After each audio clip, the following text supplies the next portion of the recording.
Hello, everyone. Welcome back to episode 62 of the Home Theater Hub. As you can see, there's three of us instead of four because someone We're waiting is for Don to get drunk. looking for just socks Yeah. or something. I don't know what Don is up to, but Yeah. It's like, you oh, know, come on, man.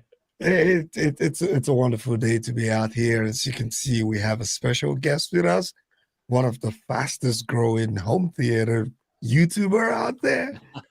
Guy who's been doing really great. George Theater at Home, as many of you probably know him. Thank you for joining us. Welcome to the Home Theater Hub.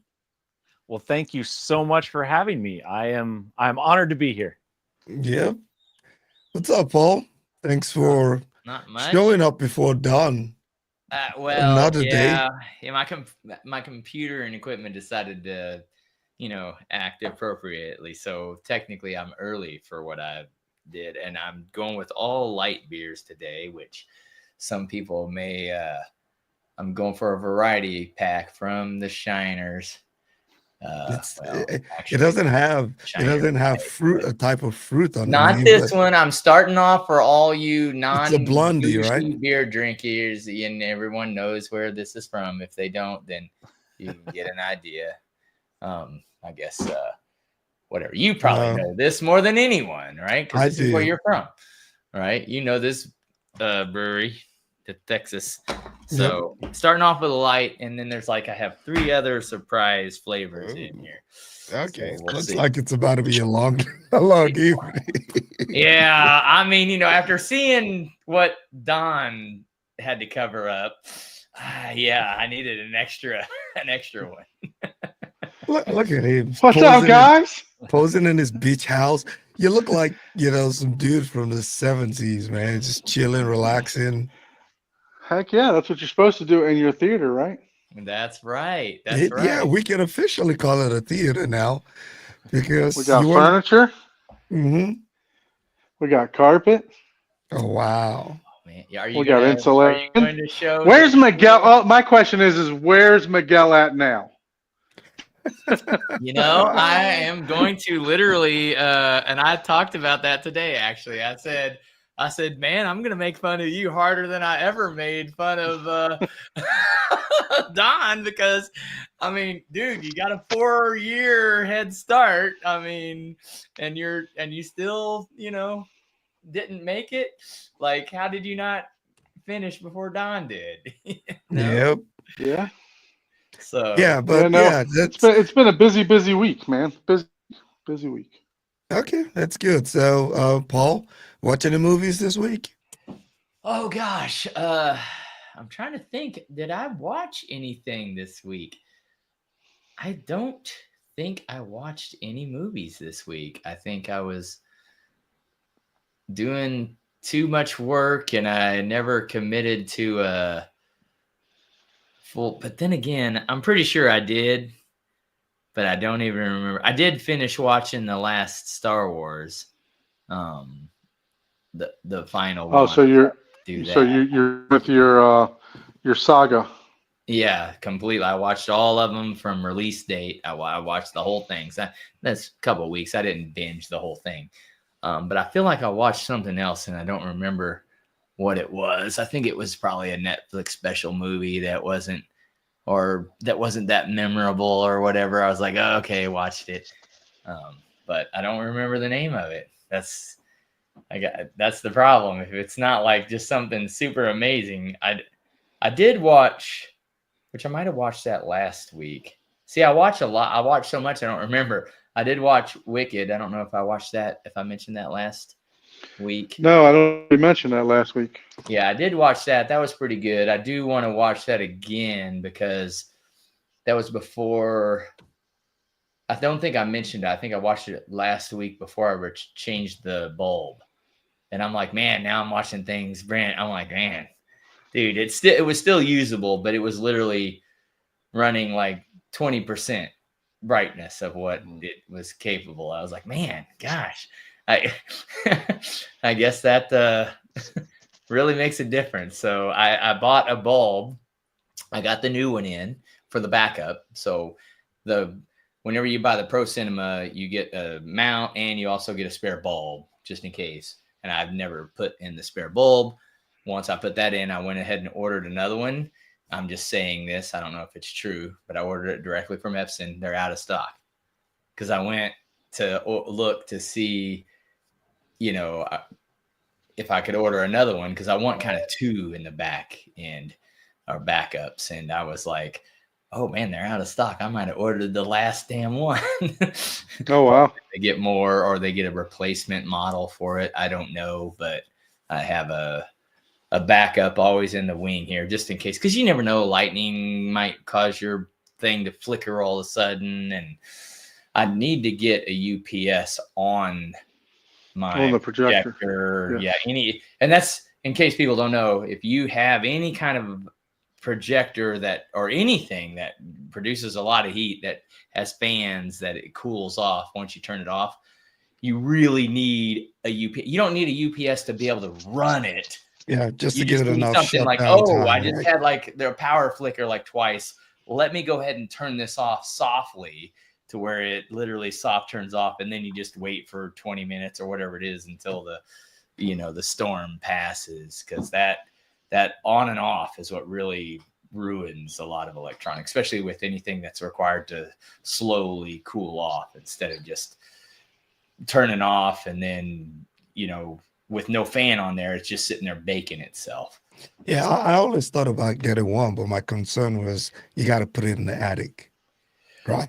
That's the thing. Yeah, you definitely don't want. You don't want to put a UPS in the attic. You're not supposed to. I'm going to put mine behind my projector box. Yeah, but what you can do is you can get one of the smaller ones. Like I said, you don't need something that's going to power it. You literally only need a 600 watt. Like 1 minute, right? So you get one that's small enough. You can get little $50 ones that you can put on the top of the projector, unless it's inside of something, So, but yeah, you definitely don't want anything like that up in the attic, because that could cause a fire. So you definitely don't want that up in the attic. So how about you, George? Did you get to watch? We usually start off just talking about if we got a chance to watch anything this week, and actually use all this stuff that we talk about. I know, right?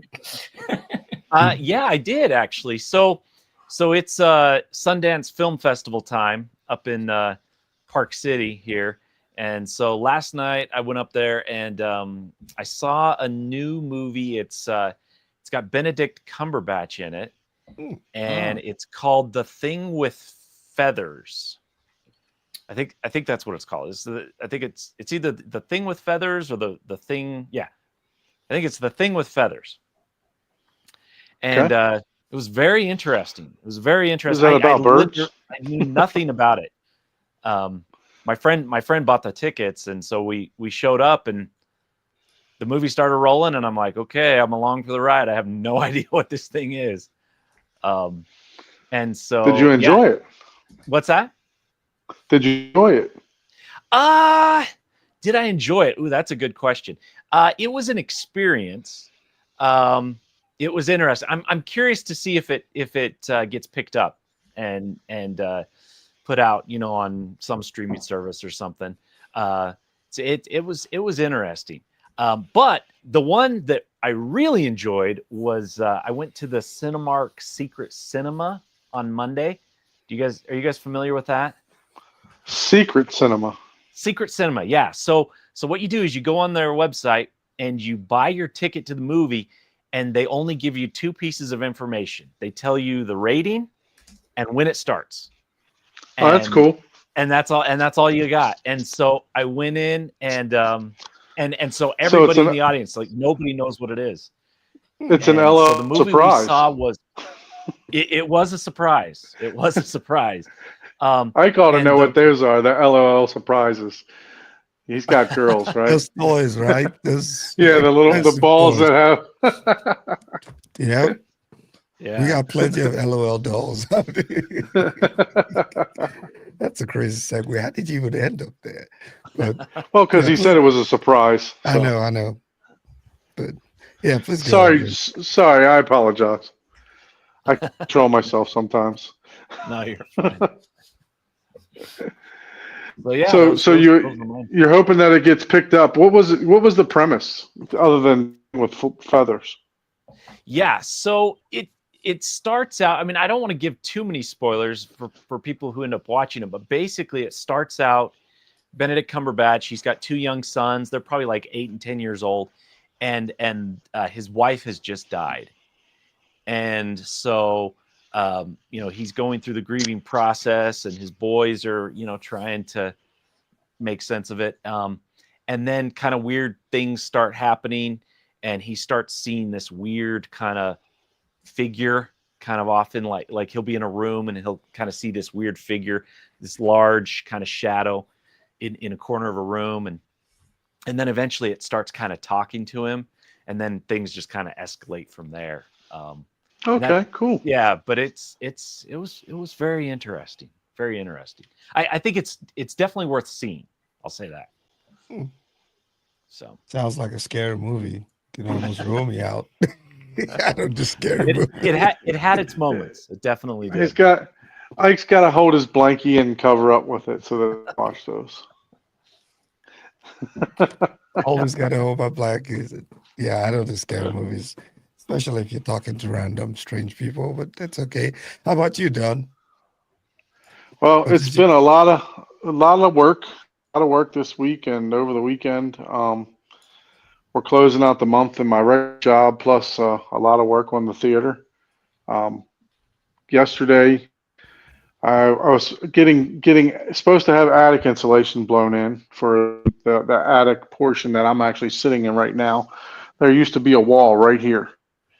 So literally from here to the front wall is a garage attic. So need to put some attic insulation there. I still have to build the chute for here, or the hatch, I should say, to keep it closed. That was supposed to happen at 9 o'clock in the morning. I got a phone call saying, "Hey, 2 guys called out. They're not going to make it."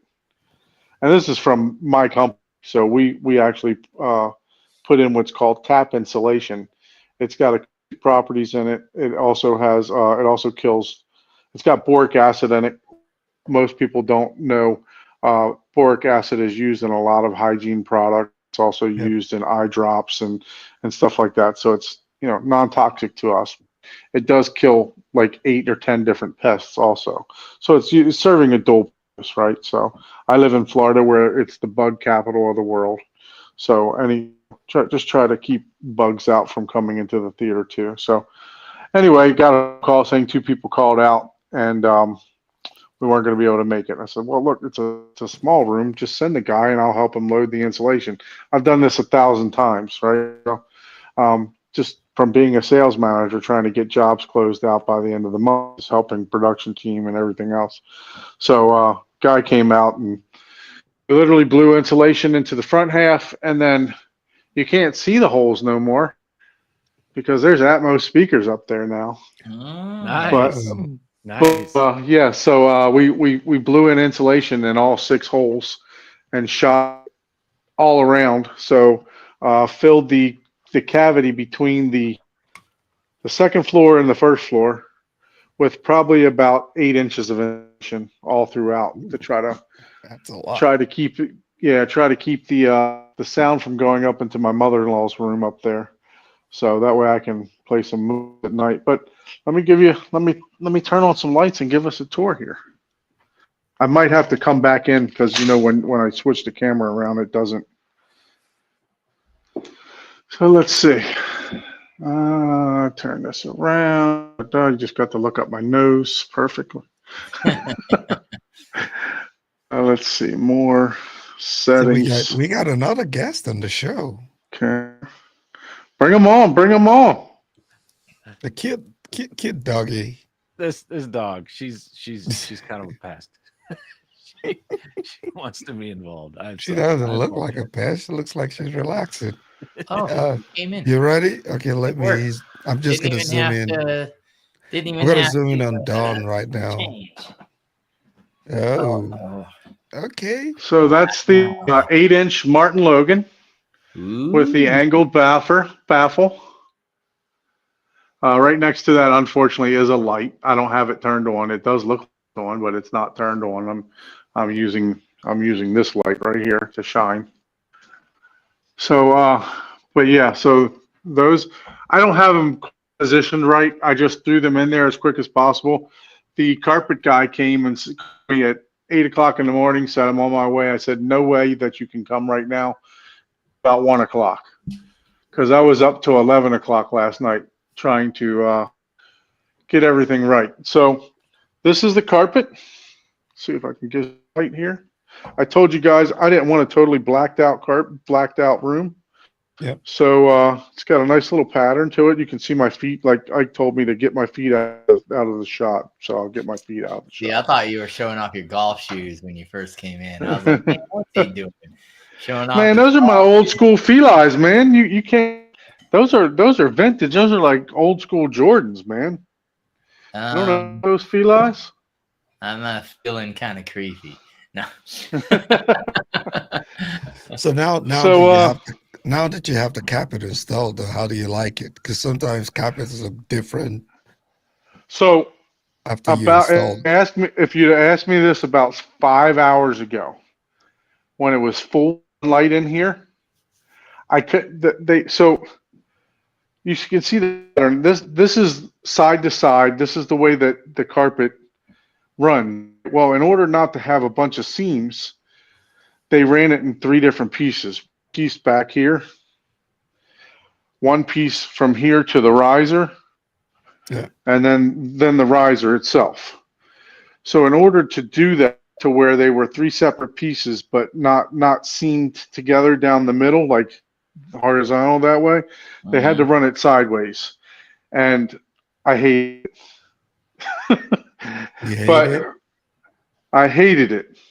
But when you couldn't see the pattern, right? And I was telling myself, well, if you can't see the pattern, why'd I even buy carpet with a pattern and spend the extra money on everything else? Because the sunlight was shining on it. But once the sun went down, I like it a lot, and my wife loves it too. So she was so excited about it that she was like, "Let's move the couch." And that's what I was doing, literally till like 10 minutes before, trying to get onto the show. I moved the couch. The kid was jumping around doing cartwheels. I had the one seat back here. So, and then moved the bar in. Yeah, man, it's taking place. It's definitely taking place. Well, put my name on the bottom of one of those bar seats. I know, right? Yeah, because that's where I'd sit. Yeah, man. We all built this theater together, man. Well, the problem with the bar is I'm gonna have to move this. When I don't have people, I'm gonna put this bar up against the wall. When I don't have enough people, I'm gonna put it up against the back wall. Yeah. And then I'm gonna move these seats back some, because to start, I'm gonna have mounted speakers back here 11 inches off the wall, because they're 11 inches deep. So it's gonna be a little back here for speakers. I will probably change them to in walls at some point, or on walls at some point if I can find a good Martin Logan on with the same drivers. But more than likely it's going to be an in wall that I will probably change. But we'll see how it goes first. So yeah, so this is the room, man. I'm enjoying it. I don't know that you realize it, but you just invented a whole new carpet line. You know how you have like the theater black paint and all that? That's like basically you're painting on felt. And if you touch it, you ruin it. Well, now they need to make carpet to where you literally cannot see, or it doesn't reflect any light in one direction, aka the direction that the projector is going, or the TV or the projector screen is coming. But from left to right, you can see the pattern clearly. So that's a whole new genre of carpet. They could do that. And hey, with reflective light. Now, granted, you'd be kind of limited in this scenario if they did it, if they were thinking going one direction, right? Because then you'd be stuck with 3 seams. But if they, design it, where they can either have an L or a W version, where are we going to have to put this in lengthwise or width, and depending on how the light reflects off the screen, you could make it disappear. So you could do like a really brilliant pattern that you have like low level lighting like just an inch off that lights up, and then you see this pattern. But then once the movie happen or starts, you turn off those side lights, and there's no reflection from front to back. It's like it doesn't reflect whenever it goes that direction. So yeah, man, you need to patent it, man, already. I think you just came up with that idea. I think you I should know, patent Hey that. man, I thought of the idea based on a problem that you stated you had. That's because, but hey, let's face it, I'm not. But yeah, a carpet. you've I'm made not a gonna lot be of carpet guy. So any carpet people out there, give Don and me that free carpet install whenever you invent it and make it. yeah, you've made great progress, man. So we might see this theater Oh, this in is what I wanted to 2025. see. Is the entryway if you open the door and back up with the carpet, because that right there, I was like, God dang, that's a harsh carpet. Like, man, your carpet guy was obviously pretty good, because that's always tough. Like all those corners and all that, man. Yeah. That right there is. Mhm. Yeah, and they matched the pattern here, but because it folded down, Well, yeah, that there's only pattern, so much. yeah, But yeah, based on yeah. your experience, okay, which way is the best? Where do I match it the best to make it to where it's not distracting? Because Right. there's no way you're gonna match all of those corners. But that looks great, man. Yeah, that's great progress, man. I'm just glad we Yeah. get to see the theater in 2025. So Well, I'm hoping to have the screen up this weekend. My wife asked me the question. She said, "When are you going to put the projector up?" I said, "About 30 seconds before the screen goes up." so the projector is going to be back here. So I'll be. What projector are you going to put in? So I have the NZ8. Okay. So eventually I'll go to an NZ9. I mean an N900, Yeah. an N900. So, but yeah. So this is going to be a showroom. I'm a dealer, and I'm sorry. I know we haven't officially met. I'm kind of running in here, so I apologize for being tardy.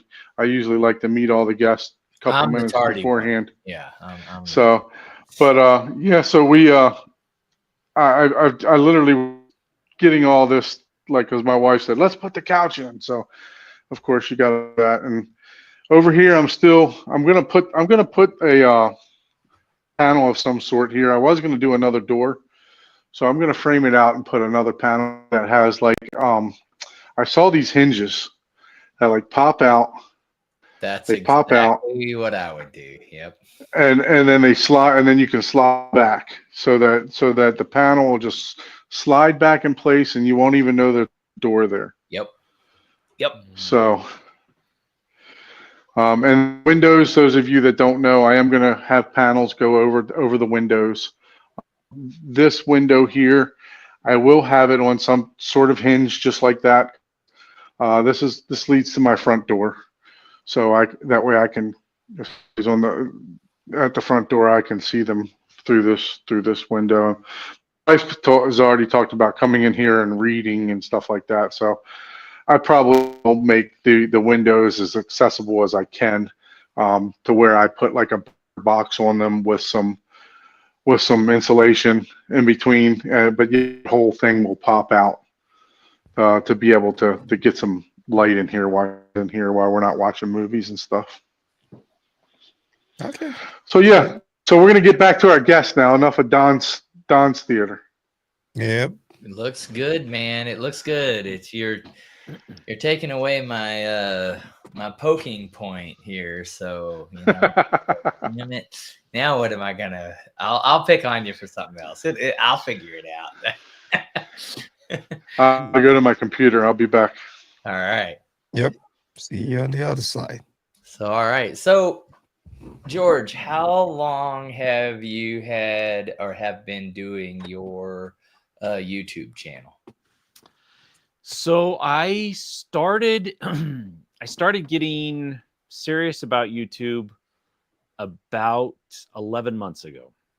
Okay. And when you started, what was your vision, or what was your idea or what you envisioned, hey, this is how I want to do things and how I want people to perceive me or what I do, not maybe you personally. Yeah, that's a great question. I kind of went into it with the objective of basically just meeting and surrounding myself with other people who love home theater as much as I do. I do have two brothers who really enjoy home theater. One of them lives near me, and he put in a home theater in his house. But beyond that, I don't really know anybody in my life that just loves home theater. And so I think my family got tired of hearing me talk about it. And so I'm like, maybe I should talk about it with people who actually care about this stuff. So I figured I'd start a YouTube channel, and then I could talk all I want. And then only the people that actually care about home theater would actually, they could choose to listen to me if interact. they wanted Yeah. to. Good or bad. Exactly. With that idea, so now that you've been 11 months down, and how has it turned out versus how you envisioned it? It has gotten way bigger than I would have ever expected. The response to my channel has just been unreal. I can't believe that there's that many people out there that want to see the projects that I'm working on and the things that I'm thinking about, and so it has just been phenomenal. I like everybody who has watched my channel. I just can't thank them enough. It's been awesome. Yeah. If you had told me that in less than a year, I would be where I'm at with my channel, and I would have had everything, that's happened over the last 11 months, I wouldn't have believed it. It's just been amazing.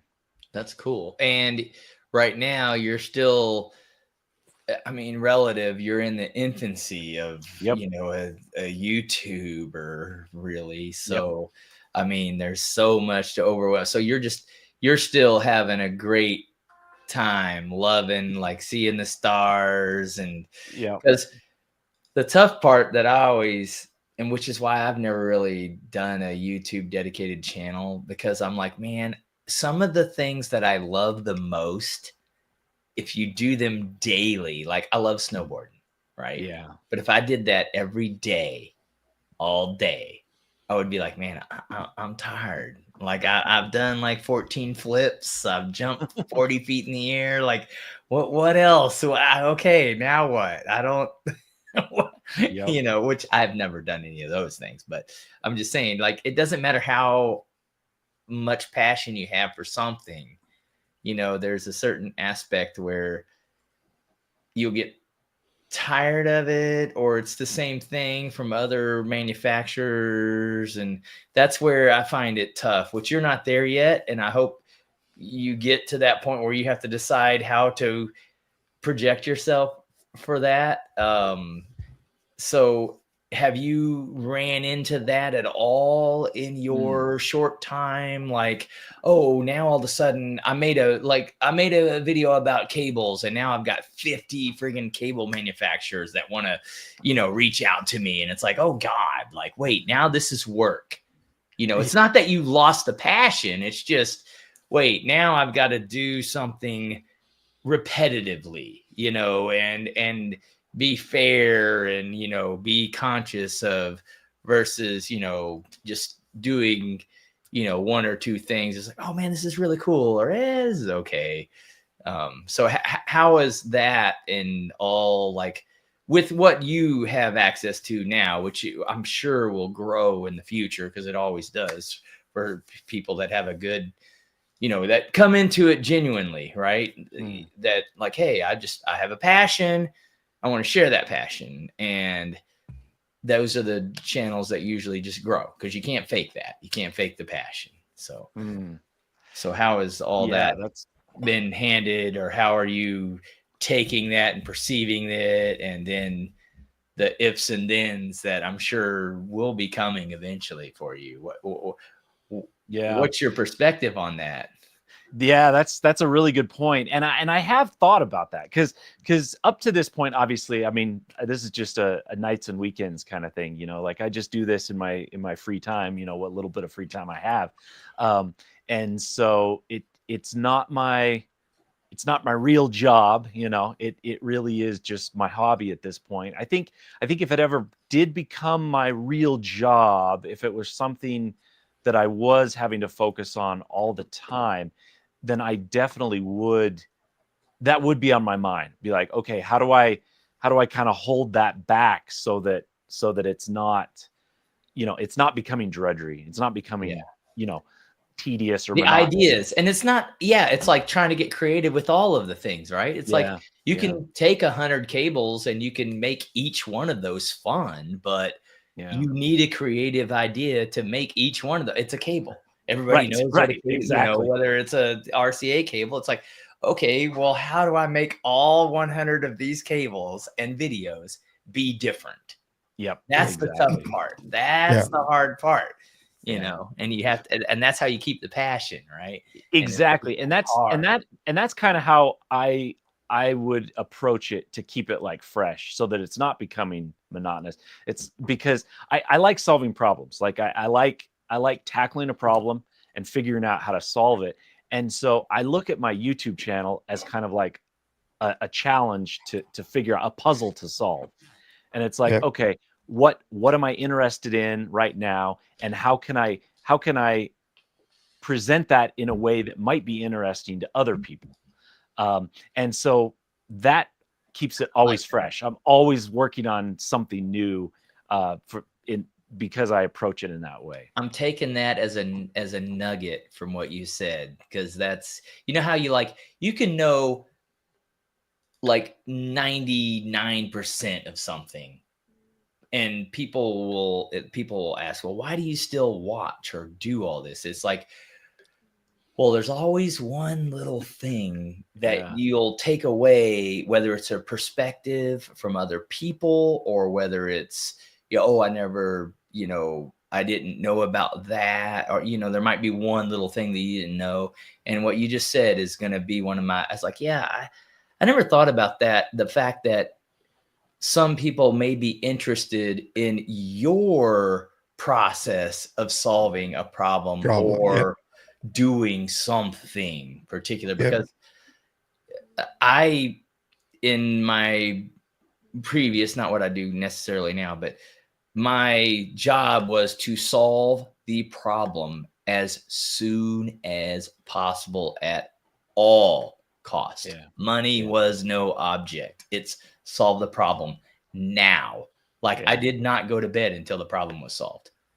Like that's how it was. So sometimes you get stuck in that mindset, and you so should have rubbed your feet first. And then you right. But just to segue. But I like that thought. It's like, some people like to see how you approach and solve. It's like, that's a good one. I never thought about that. I do that, but I just didn't think that other people would necessarily be interested in that aspect of it. But so thank you to everyone who's currently watching in the chat. D Johnson, we had Gene Anthony, John, Everyday Jay.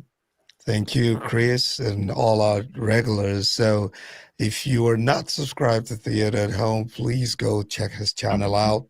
Go give him a follow. He's doing really, really great. Taking the easy approach to everything home theater. So it's one of those videos you watch and you don't feel like it's complicated. It's always less convoluted whenever you watch his videos. It's always simple, precise, to the point. So go show him some love. But just to quickly segue, so George, tell us about your home theater journey, right? How did you get to where you were? What was that very first system or that first experience that pushed you down this incredible rabbit hole that we all just keep digging and never stop digging into? That is true. So my first experience where like the light bulb went off was when I was a kid. We had a 27-inch Sony Trinitron TV, and it had this little speaker on the front, which interestingly, as bad as that speaker was, it's still better than what you get in TVs now. But it wasn't great. And my light bulb moment was when I figured out how to connect the audio from the VCR up to our stereo system. We had one of those 80s multi-component, you had the tape deck, you had the equalizer, you had the tuner, those multiple components set up with two big massive speakers with 12-inch drivers. And when I figured out that I could run the audio from my movies instead of through the TV speaker, I could run it through those two big speakers. It just opened up the whole world to me. And I just, like, in that moment, I just saw the possibilities of what sound in movies in my home could potentially be. And that planted a seed in my mind. And so I got a subscription to Home Theater Magazine. So that dates me, because that was way, Dude, I way, still way, have a way bunch back of in the those. day. And so for years I had a subscription to Home Theater Magazine, but I didn't have any money. I didn't have any way to buy the equipment. I just dreamed about it. And then I just kind of shelved it for many years. And then finally, a few years ago, I got to the point where I had the space for a theater. I had the resources for the theater, and now we have unlimited information online. I mean, like, any information you could hope to access, it's out there. And so a few years ago, I think it's been 3 years now, a little over 3 years ago, I built the theater that I'm in right now. This is my main home theater, and it's a 9.2.4 Atmos setup. And I've got these 3 chairs here behind me, and then got a couch in front. I'll probably end up doing something different with this couch, but I've got an Anthem AVM 70 that's driving it's not driving my speakers. It's processing everything. And then for my amplifiers, I've got Outlaw Audio for my monoblocks. I've got a Buckeye amp for my height speakers, and then I've got 3 Crown amps for my sides, wides, and surrounds. Which crown do you have? I just picked up a crown. I got the 4002. So I picked that up to do the near field 10-inch subs. I got a youth man deal on that thing, man. Nice. They're retailing for $1,300. I got it for $500. Oh, man. sweet. That's awesome. So yeah, That is so I actually drove up about an hour and a half yesterday to go pick it up from the guy. I know. Don messaged me and bragging about this. I'm like, all right, dude, I get it. It must be a Florida thing. People in Florida are throwing that shit out. They're like, That's where the deals are. I know, right? Maybe people are dying and the wives don't want it. I don't know. Maybe. Yeah, who knows?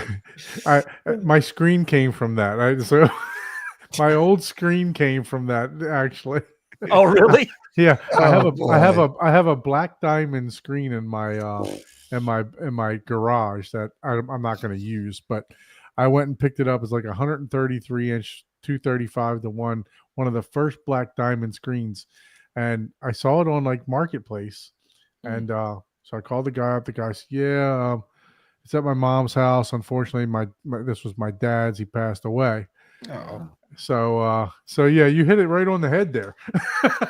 Yeah, man. Now I'm gonna have to think of that every time I drink more of I went from the light to the black lager, and I'm like, God dang it, man! Like, I almost thought it was going to say Black Widow, but that's good. yeah, right. I'm drinking. So what type of projector and screen do you have? Yeah, so I have a 145-inch 16:9. It's a Dragonfly from Snap One. Okay. I guess it's Snap AV now, but Yeah.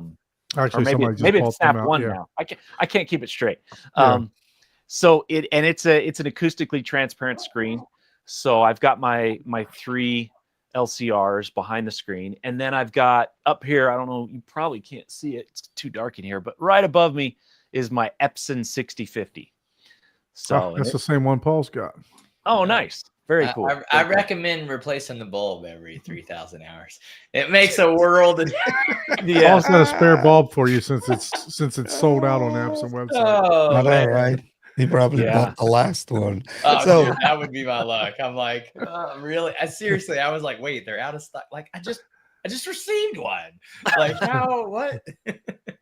They probably gave you one that was just sitting in a I drawer. was gonna say it's like so dusty they had to dust it off before They had to sent clean it to that you. thing and pull it out. Like, oh, God, I didn't know we still had these. We haven't shipped one of those in 6 years. Let's just go. Yeah, we're laser now, dude. Get with the times. Yeah, pretty much. laser. That's where it's at.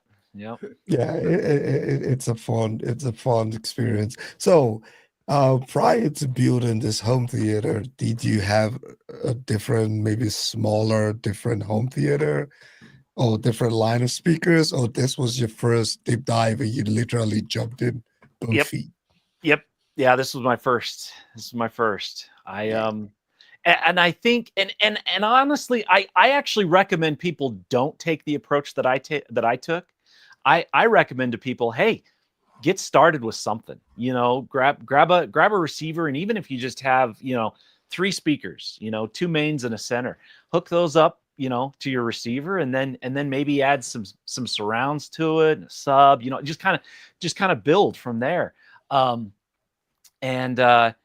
Because there's so much learning that happens Yeah. as you go that route, as you build it out, and as you buy stuff, because you're not going to do it right the first time. It's just impossible to get it right the first time. It's a journey. It's a learning process as you go.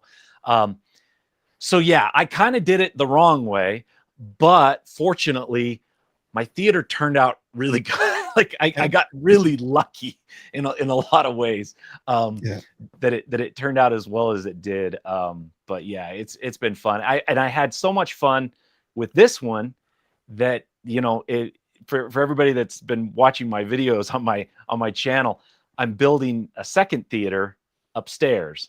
Yeah, I saw that. Yeah, you saw. Okay, cool. Yeah, and that one has just been a ton of fun, because I kind of treat it kind of like a lab, where it's like, oh, okay, let's try this out. It's like it doesn't have to be perfect.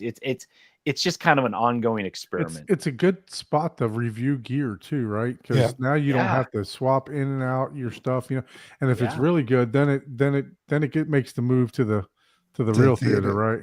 Yeah. So that's great that you have that secondary space. I'm going to ask you a question that we had last week. So did you get any help designing your theater, or did you do it yourself?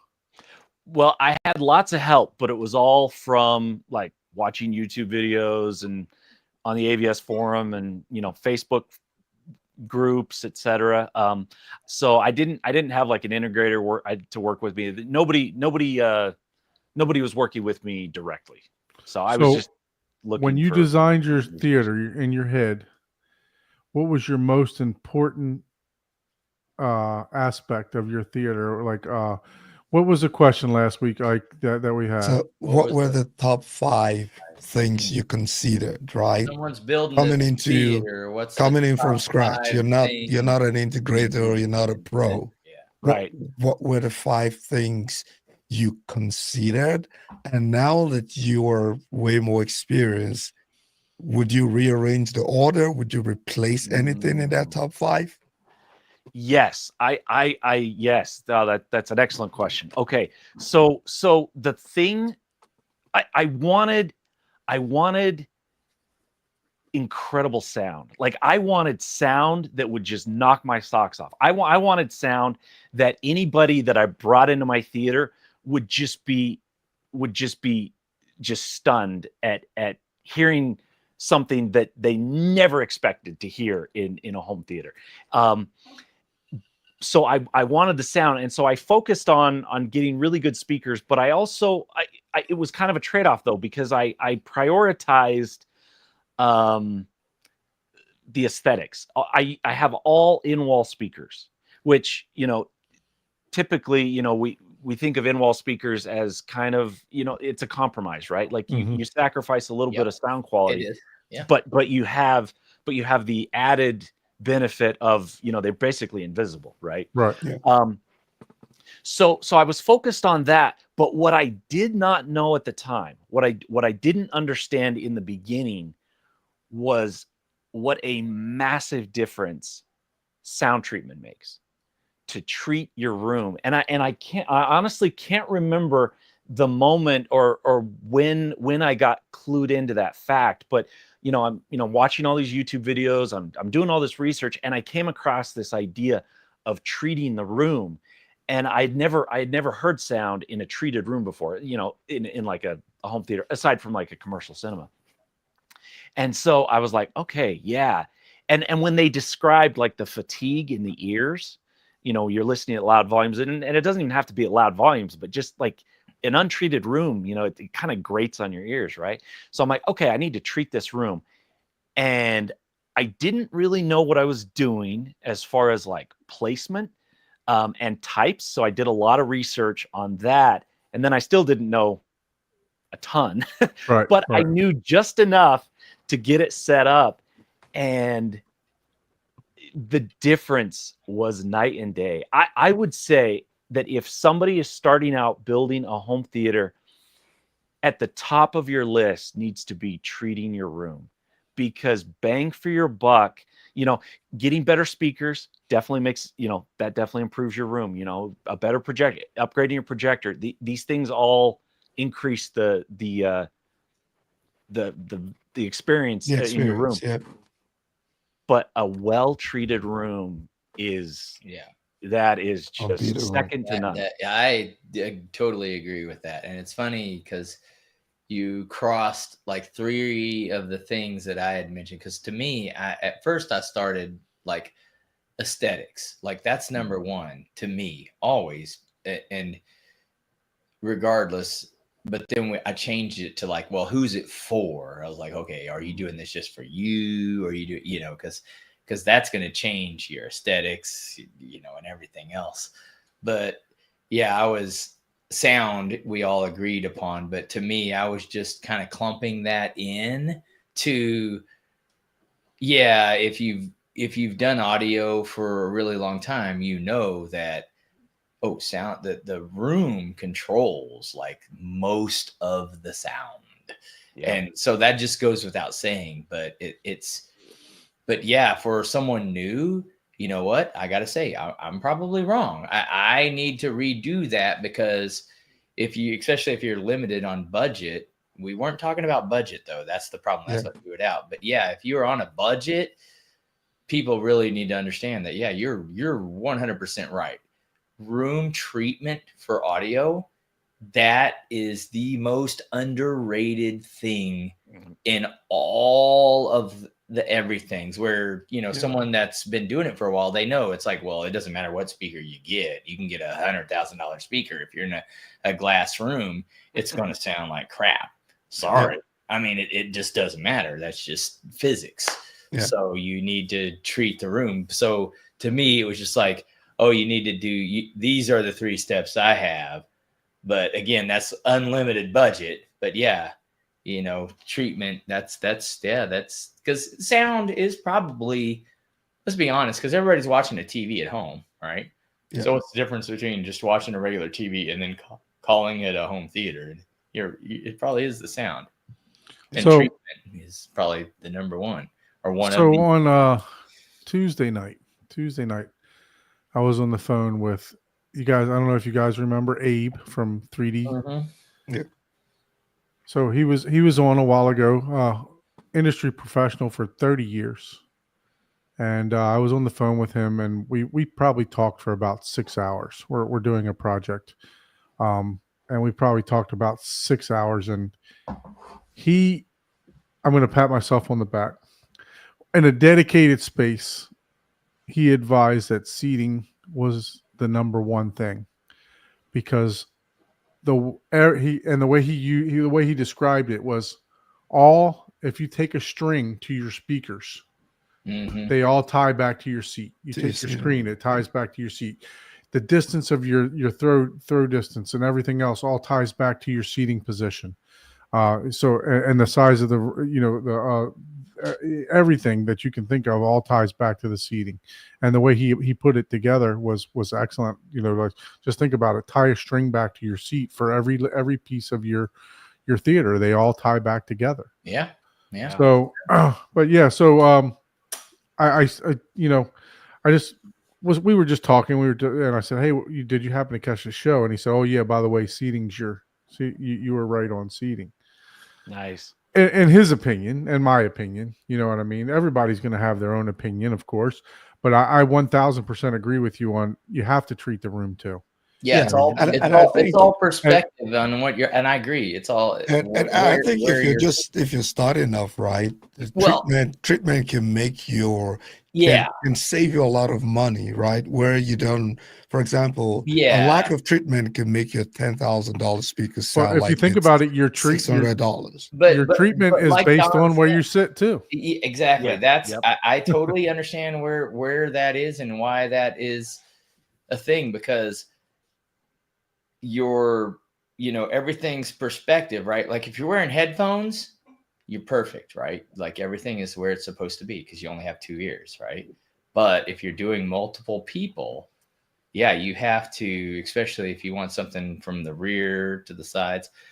I understand that. I as far as like if you're going for the precision of the audio representation as close to binaural as you can get, that yeah, you're right, that would be the thing. But that's where everybody has a different perspective, right? It's like, is it the science of the audio and the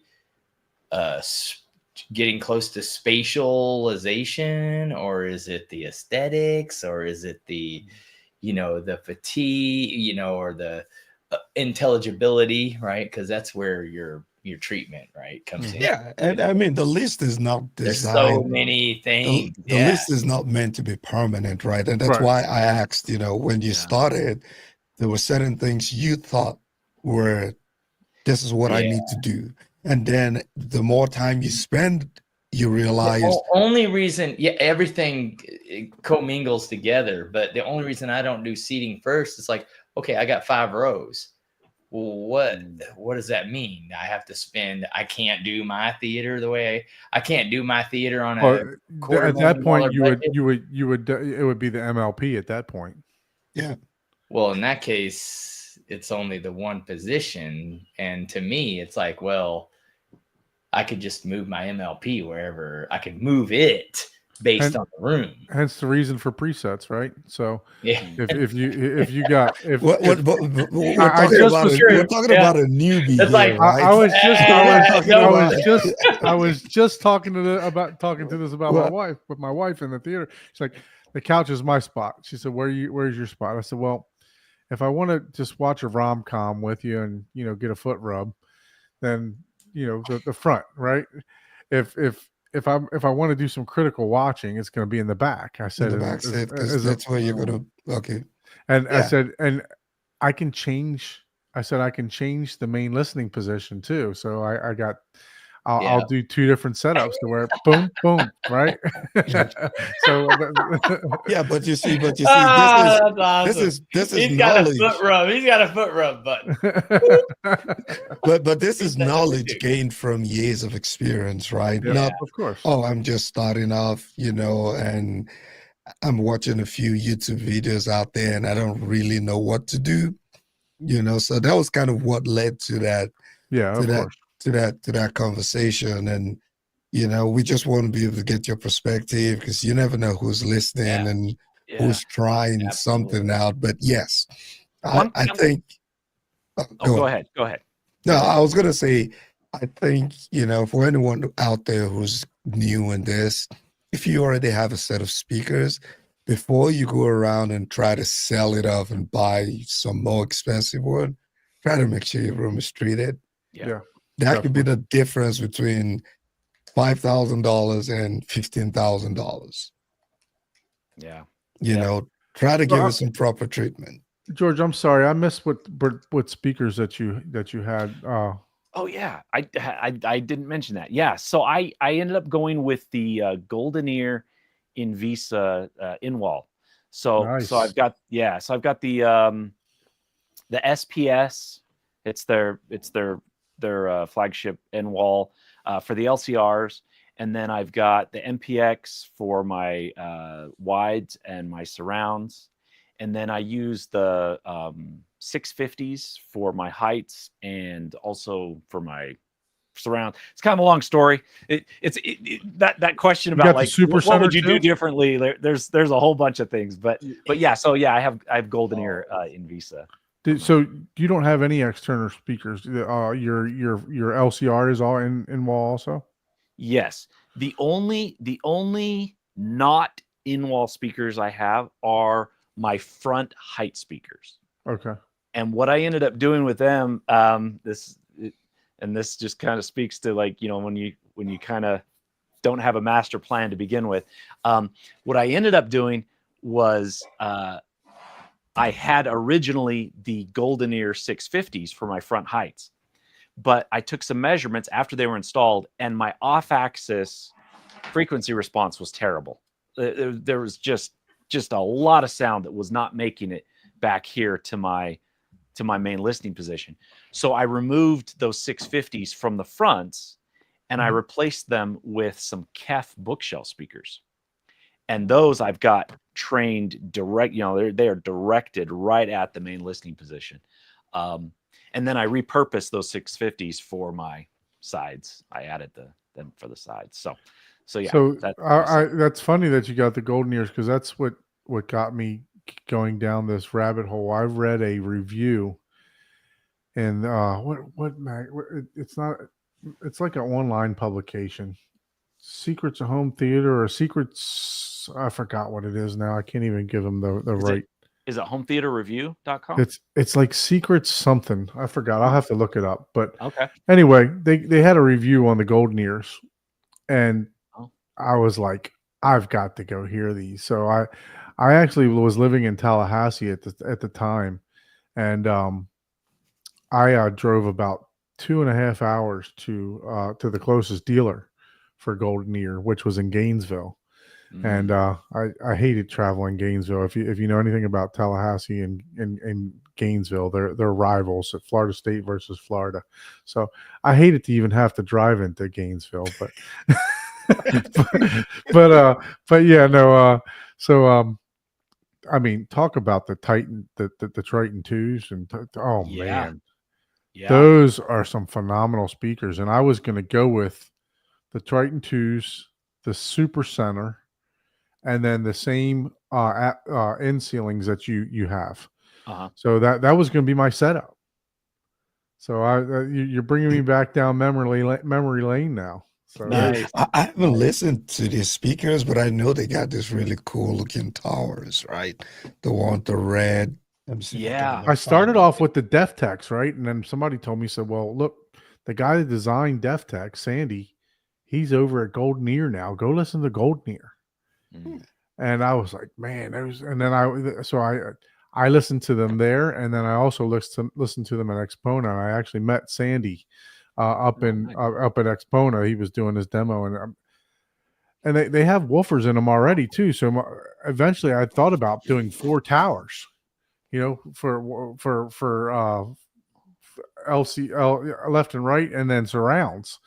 So I would already have subwoofers built in. Yeah. So yeah, that was a plan for the Golden Ear. So I know you have a good sounding system. The Golden Ear is phenomenal. Yeah, they're not cheap. You're not cheap in walls. Yeah, no, I kind of dove headfirst in, you know. Yeah, that's good. Yeah, I think, you know, those are, you know, as much as we try to encourage people not to burn money, until you really know what you like, because you can spend all that money and still not like either the sound or just the style of what you want, you know, or the signature. I think that's the right term, of either the speakers and things like that. But there's still certain things that you might get away with just crying once, right? And just sticking with it in walls, right? Once you cut the hole in your drywall and you install 9 bed layer speakers, God help you, you better love them.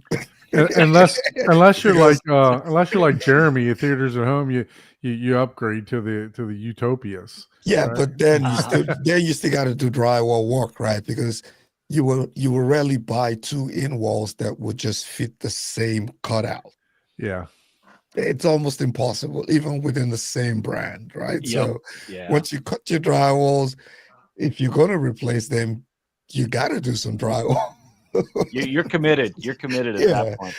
So in that place, right? Yeah, you can cry once, but Yeah. everything else, yeah, with moderation. Find out what you like. Yep. Don't run out I do there. recommend people listen, especially if you're going with in walls for that very reason. So Yeah. it's kind of a funny story. So my one brother, he has the Golden Ear Triton. I believe it's the Triton 2s.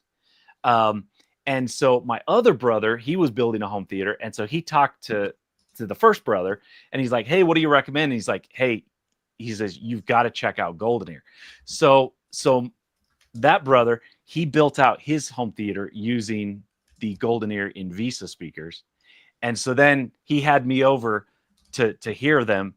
And when I listened to them, I was like, yep, those are my speakers. That's what I want. So I was able to listen to them before I cut all the holes, fortunately.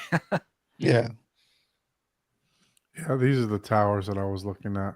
Yeah. I was going to get the Triton 2s. I wasn't getting the references because they were like $9,000 a piece or something like that. Yeah. But they sound phenomenal though. Yeah. The Golden Ears, they really do have just some amazing speakers for sure. Let's see. Oh, they got on-wall speakers now too. Look at that. Oh yeah. Oh wow. Oh no. It's a cinema Dude, you're not series. even done with you haven't even installed the screen yet. Oh, this is for a different area.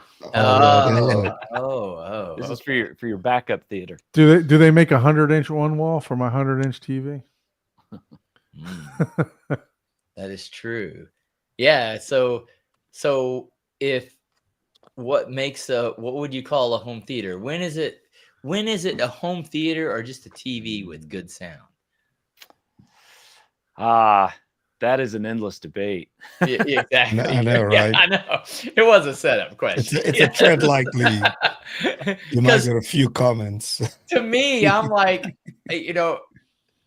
you might say, some people will say, hey, more than one row is a theater, because when you go to a theater, but I mean, a home theater, it's like, okay, just good sound, right? Because everyone has a TV that you can watch, but is it the size of the TV or the size of the screen? Yeah. Is it how loud the sound goes? Is it how many rows of seating? Is that what makes a home theater, right? That's a tough question. It was a setup question. I think the definition has definitely changed, right? Especially with the pandemic that happened. But yeah, it's okay. I think it's a space that is big enough to have different types and different flavors that is entirely different from what we always knew it to be, which was a closed space with a projector on the screen and a bunch of speakers, but yeah, now the style has changed. You can have a living room space, you can have a TV in there and still, get similar experience. The delta is not always For as me, crazy as people make it look. For me, I think real quick, which one of these in-walls did you have, George? The SPS. Yeah. Okay. So my LCRs are the SPS, and then scroll down a little bit. Oh yeah, that's good. You can expand out on that. So yeah, those are my mains and center. So they're all matching. Obviously, I've got 3 of them, all vertical. The construction guy who was framing out my basement for me, he's like, oh, I do it all the time. He's like, I'll frame you in a horizontal cutout, so that you can install it horizontal. I was like, no, I want it vertical. Yeah, no. Yeah. So yeah, it's just three vertical SPS for those. You're And lucky he then- didn't put it in the ceiling. Yeah, no. Fortunately, I 92 didn't- I didn't dB go that sensitive. That's pretty good too. Yeah, that's that pretty is- good. that's At pretty 4 dang ohms good. too, man. At 4 Yeah. ohms, that's not bad. Frequency response 34 to 25K. So, more than enough. Damn. Yeah, and I'm currently driving those 3 speakers with the Outlaw Audio monoblocks. So Oh. they're Oh, wow. 200 watts Plenty of power. per channel.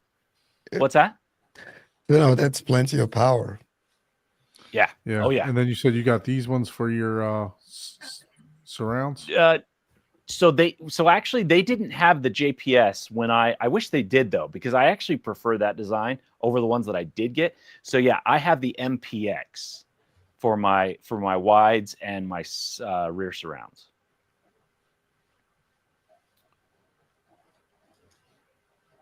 So on the wides, it looks like they're you Yeah, got it's sweet, they're okay. angled 2 different Yeah. ways Yeah. there, right? Yeah. That's almost, pretty cool. Almost Yeah. like a bipole, but not. That's Nice. pretty Yeah. cool. They do actually work pretty well for that reason, because one of the drivers is angled kind of To your it's MLP and forward, to the but back. it's angled back, which is nice. So And they got the air motion tweeter too, like I like. So, well, that's the folded ribbon. The Yeah, photo ribbon. air motion tweeter. Yep. Yeah, I think that's why I like that sound. The sound of the golden ears, because it's got those. It gives you the Martin Logan vibes, right? Yeah, man, they're a good they're a good sounding speaker. They really are. I almost pulled the trigger on them. Michael's grin from ear to ear got me to buy the Martin Logans when he reviewed those. So he couldn't hold back how much he really liked them. So that tipped you over. yeah, that tipped me over. Yeah, Nice. I had to go to Best Buy the next day and listen to them. So yeah, so that's what we're doing in my theater, all Martin Logans. But yeah, no, Nice. Golden Ear's a fantastic speaker, man. I'd love to hear what that sounds like. If you ever make it out here, I would love to demo it for you. Oh, that'd be awesome. Yeah. Where are you located? So I'm out here in Utah. Okay. Yeah. Is it like below 0 there now? It's pretty cold. Yeah. It's getting below freezing Ooh. down here. So Yeah. We're gonna come out there in August, not right Yeah. now. right.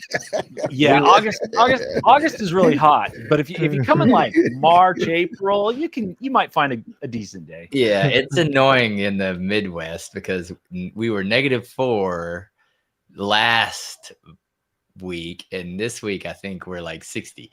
It's like, wait, what? Like that's a Just whole. can't make up its mind. That's an opposite spectrum. Yeah, I think it hit like 78 here today. So Oh my gosh. Like, Wow. man, everybody was still wearing their sweaters.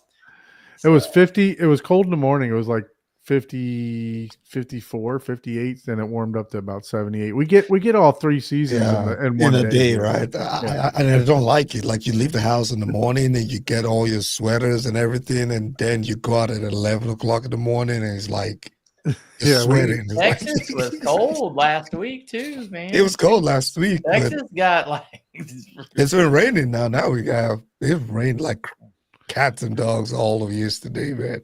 And we had flash flood warnings all over the freaking place, and even the schools were sending out like, "Hey, feel free to come to school late today." I was like, "Wow, okay." Yeah, I told my wife our 1 week of winter is over. yeah. The thing that you don't want better, is it to jump straight to summer, though. Because it will in a hurry. Yeah, that's true. You don't want to start summer that early. Where are you at, Don? So I'm in South Florida. I'm west of Boca Raton. So okay. I'm on the east coast of South Florida, but just west of Boca Raton. My town is unfortunately known for a mass, well, not a mass shooting, but just a school shooting for Parkland. So I'm not sure if you. Oh. So yeah, so Wow. that's how we're infamous, unfortunately. Wow. Yeah. Yep. Definitely heard of it. For sure. So yeah, so. Wow. But yeah, so that's where I'm at. I wasn't here when it happened, but we Mm. had moved here The school, believe it or not, the school districts are like phenomenal here. So that's the reason we moved here. So for my Nice. son. All right. Damn, we're damn, we're- Paul, you're we're knocking those changing things down subjects. today. These are the light ones, though. Oh, okay. These are 4%. All the ones that I usually drink are like 9 to 15%. So when you get the light ones, they. Wow. But I got a different one. So It's just the names that I just don't know, man. well, that's because you know I'm not as bland as everyone else. I got a variety as the spice of life, man. This week I might be listening to clips. Next week I might be listening to Martin Logan Neosis, or however you say that friggin' name. The $100,000. Oh yeah, the Neolitz. Oh yeah, the Neolithics, right? Yeah, Neolitz. Those So, are amazing. Those are speaking of- amazing speaking of speakers. They are amazing. They are cool. I mean, man, they are. George, you were at M Wave, right? Yeah. Mhm. Yes. Yep. I don't Yep. think we met. I know we were all running around like crazy there. I think I remember seeing you in like the content creator room or whatever. Yeah. Yeah.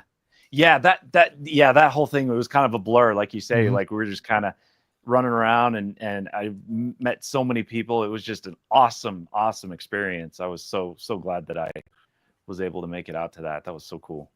Yeah, you're definitely doing good things on YouTube, especially for a part-time. What you're saying is your part-time job. You already got what 93, 94 videos.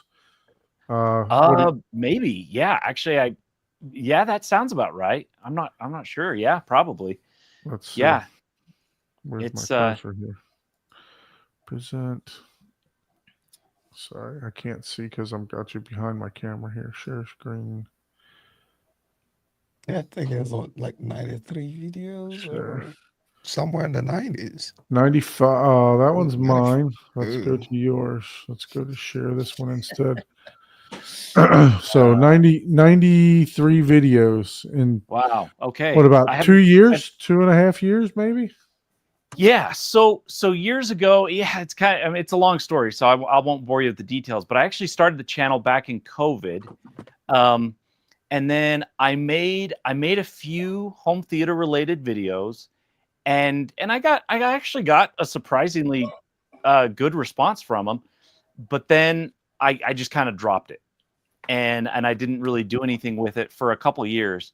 But one of those videos got picked up by the YouTube algorithm, and it was like August of 2023.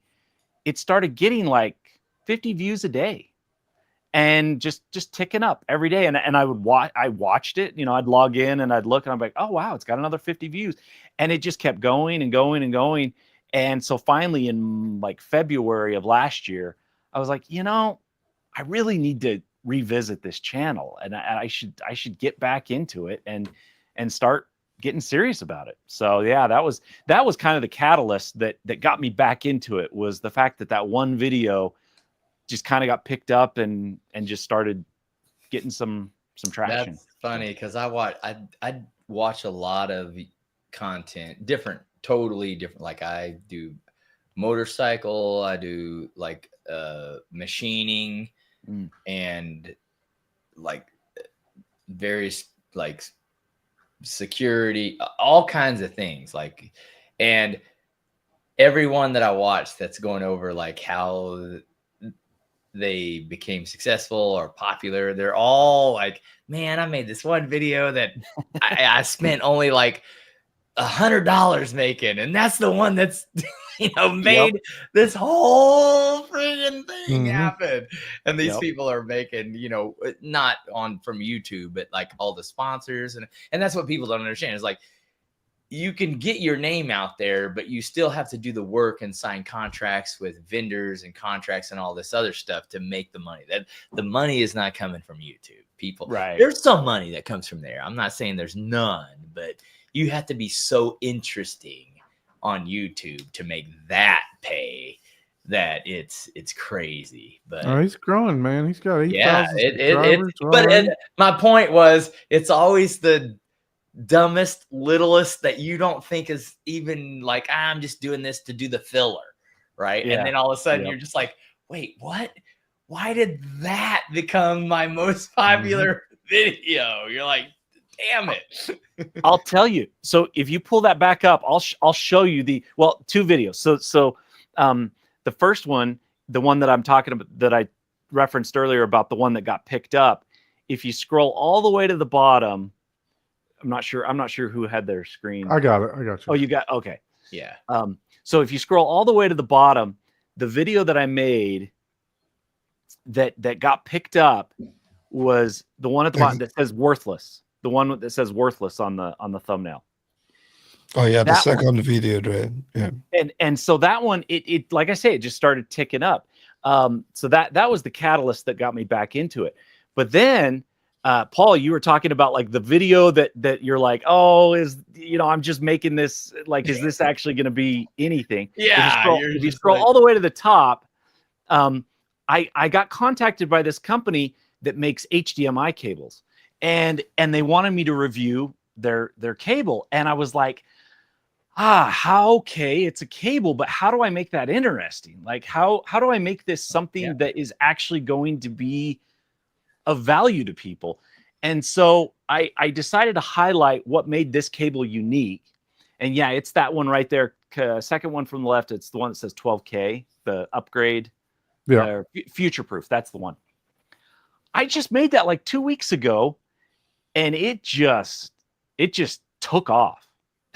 I think it's up to, what is it up? Is it up to 56,000? 60,000. You had another one down here that's got 71,000. Yeah. But I think what George is saying, like, that one's been out for 5 years. Right. And okay, it's getting 1,000 views a week. Okay, if it's been out for 5 years, this one's been out for a month or two, and it's like it's almost surpassed a video that's been out for 9 months or whatever. Yeah. Yeah, man, you're cranking them out here. No, I hear you, man. 7 days, it's almost surpassed, or whatever the case may be. It's like, what? Like, why? How? Yeah. I hear you, man. And then you're trying to replicate that, right? Because you get to that point to where, especially, and here's the hard part: if you had switched over to where that's your job, right? That you can't help it. You're just like, oh, I'm trying to please my audience. George, do you mind if I steal your signature move here? Because you point at everything here. So do you mind if I steal that? I stole that from everybody else, so you have at it. I was just, it seems to work for you, so I'm going to steal shamelessly if that's okay. Absolutely. I love it. That's funny. It is in like every thumbnail, right? That's like audio, video. No, you have really great, amazing thumbnails. No, you absolutely do. Yeah. Oh, thank you. Too. I appreciate that. Yeah, man. Good people make good things. That's all it is. That's all it boils down to, No, you're definitely doing really well. I mean, I don't know. I just this show, and then life just takes too much time for me to sit down and edit a video. So, I mean, what is your typical, like if you were to shoot a video, what does it normally take you, like, just say like a 20-minute video, 5 hours, 4 hours to produce and edit and stuff like that? Yeah, probably about that. Because shooting is like the fastest part. Right. It's all the prep leading up to it, and then once you've got the video, then you've got to edit it, and then you've got to get all your B-roll, and you've got to get all your stuff, and then even after the video's done, then you have to render the video. But fortunately, I don't have to sit there. The laptop can do that while I'm off doing other stuff. But then once you have that, then you have to go through the process of actually uploading it to YouTube. And that's not it's not complicated, but it's also not simple. Like, there's a lot of steps to it, and it takes time. And then I have to make the thumbnail, and the thumbnail, like, that's the most important part. Uploading to YouTube is the final marketing point, right? Like, okay, who's this for? kids, what's the main title? What do you Yep. want it to? It's like, oh, I don't know. Like it's like like do you want it to be HDMI, home theater, cable, Yeah. or high fidelity, 12K, 8K? What are you basically have to guess? Okay, in the next 3 days, what are people Googling or searching on YouTube for the most? Yeah. Yeah. And it could be completely unrelated to what your video is.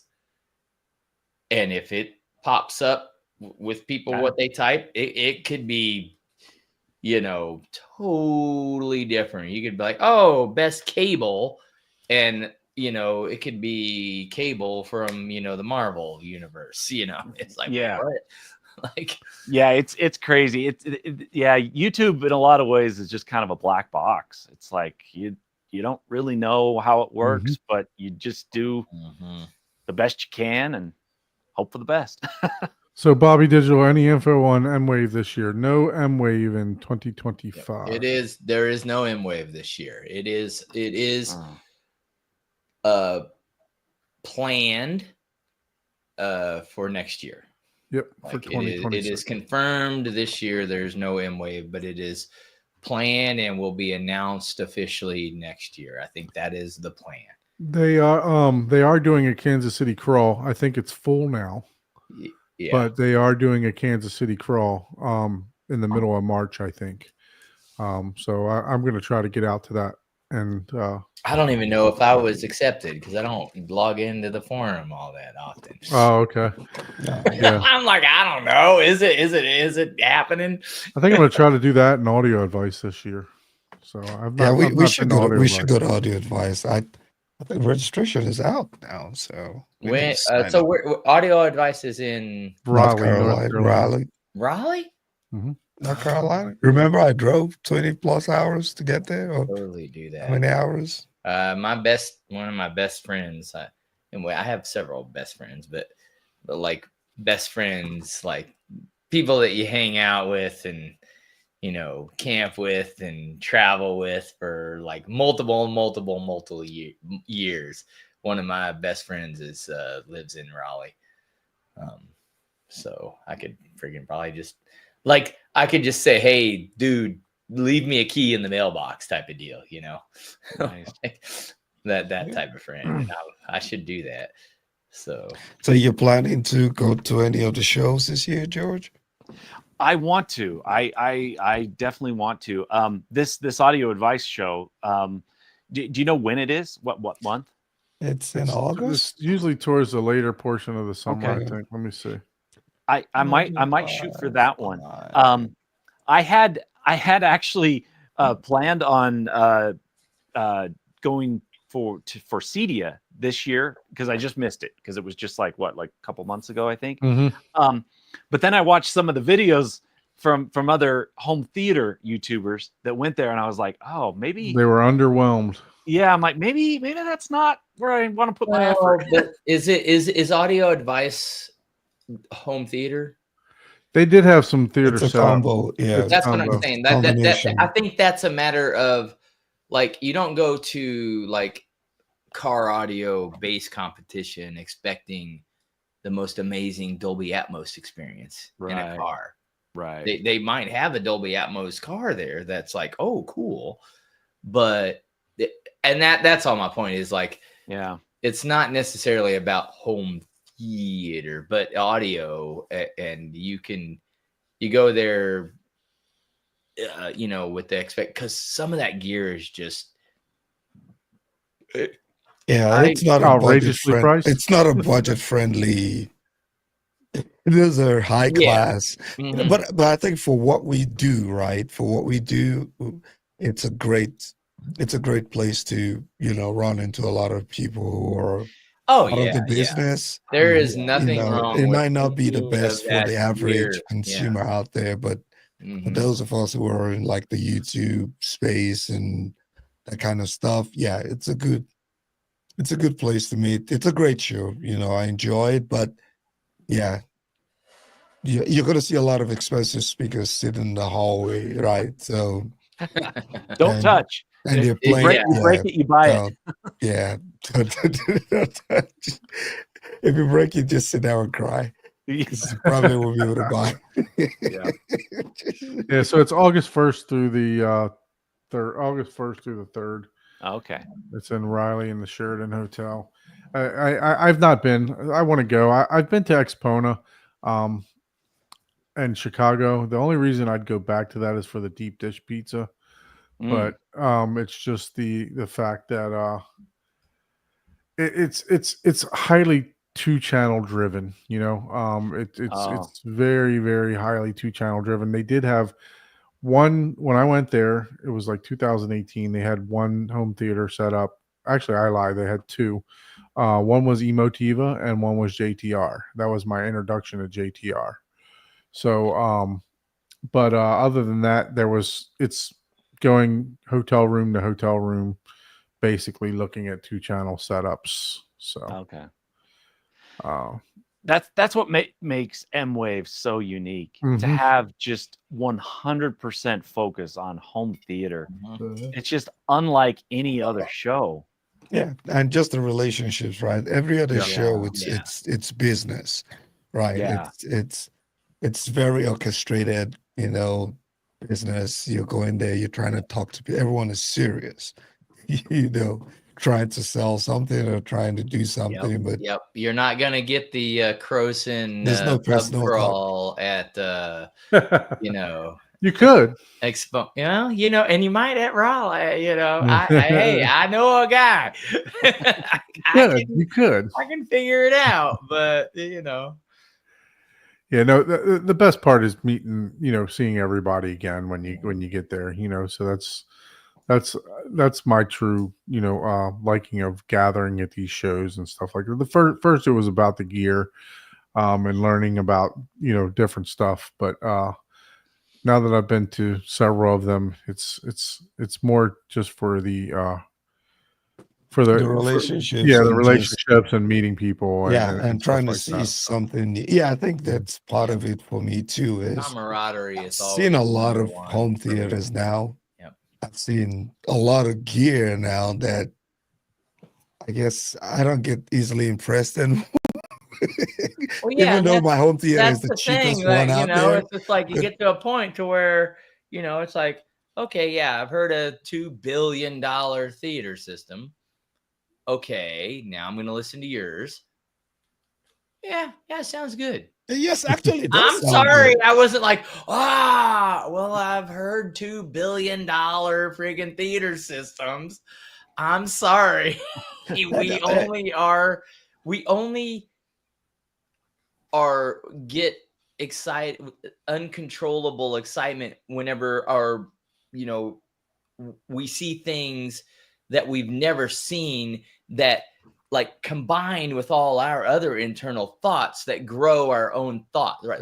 Like whenever it increases our creativity, that's what happens. We get excited, whether it's like, oh wow, it's like, oh, that's like building. Would that be like building or fabricating light reflecting carpet? Yes, exactly. If someone saw that tomorrow, then everyone would be like, dude, we need to do this with our speakers, like our surrounds. We need to do this with our They would just carpet it with their speakers. All of the things, right? People get excited about those thoughts. It's like, but, oh my God. But like, I that's a think great it's idea, also and that's cool, I think it's also because when you go to a lot of these shows and you see a lot of home theaters and things, you have a reference point. You have multiple reference points, right? So yes, I've seen some really good, expensive home theaters, and I've got to listen to amazing ones. But even when I go visit some people who don't think their home theaters are really impressive, they don't necessarily have a reference point. And I'm like, dude, I've sat in some more expensive ones, and yours doesn't really sound bad. Yeah. You might think those ones are 80% better than yours. It's probably just 30%, which you can live with. But because they don't have that reference point, there's always that impression that, yours is probably the worst one out there. But yeah, no, No, Yeah. no. You have I to do a love lot of side by side comparisons to be able Yeah. to tell. And most people are the opposite. They're like, oh, they might have the best. It's like, dude, you have the best equipment money can buy. Like, Why does it still you can't. sound like? What are you chasing at this point? Yeah, Well, like, I'm kind of in that. You know, I don't have the best speakers. I don't have the best equipment. I have a good processor, I think, but you know, I'm going to steal from Ryan on this one. It's like hashtag hope it don't suck, right? You put all this stuff together and then you're just hoping that it sounds Hey, good, hey, right? but you know you what? have a business goal behind what you're doing, though. That's different from Yeah. me or the average guy building a home theater, And right? that's right. You have a business that that's is the way he based says on it too. what you're But trying to achieve. yeah, because let's face it, man.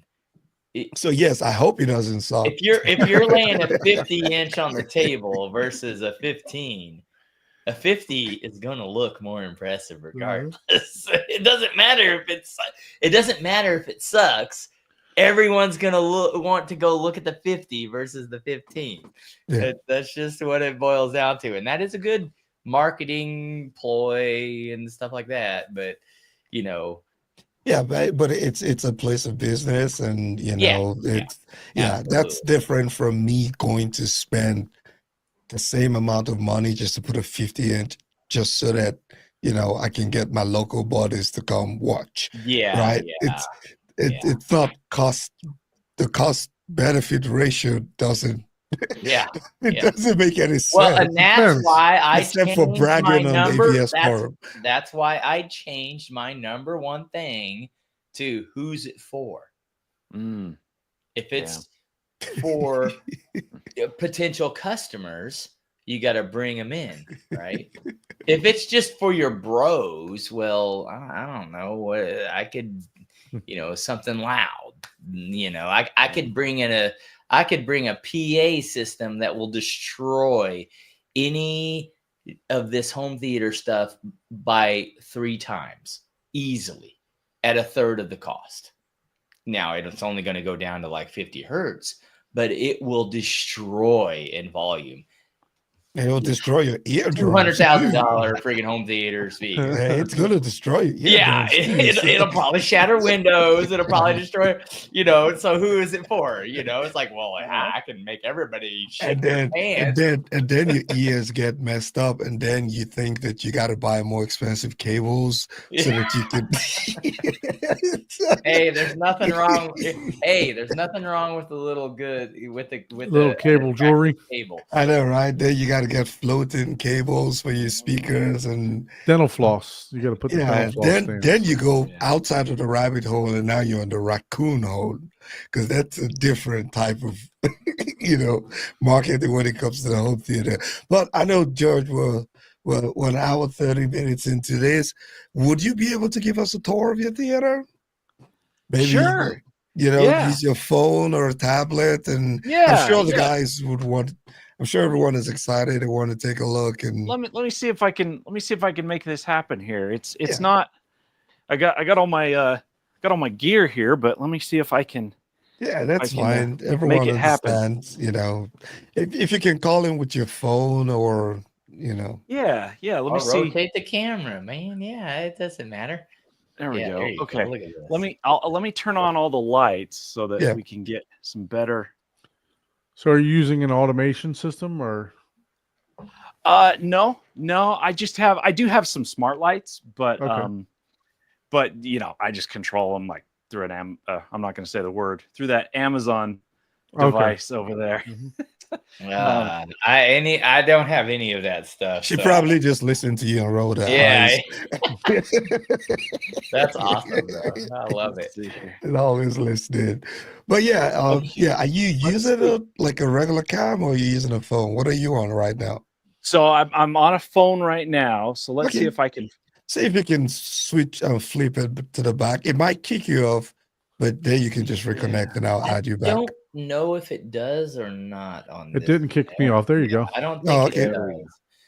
There we I think the go. only reason it kicks Don off because he does it in his So theater, which is no Wi-Fi. so let me So- back up here. So Let's this start off is with the room. We'll start off with the room dimensions. Yeah, good question. So it is 14.5 feet wide from side to side. I got 14.5 feet, and then it is 22 feet from the front all the way to the back wall. That's pretty large. Pretty good Friggin', size. that's nice. Yeah. It looks so much smaller from here. Let's see Like if I as can. far as Yeah. like There you go. No, there, you go. yeah, Wide that gives a angle. Okay, little now bit it looks better way perspective. bigger. Yeah. Yeah. That's the same problem I have. I'm like, I always compare me and my buddy Ton. I'm like, his screen looks twice the size of mine, and it's his is. I like the color of the stairs. walls too. That's thank you. large ass screen. Yes, what color is that? That's some sort of like blue gray. It almost looks like. Yeah.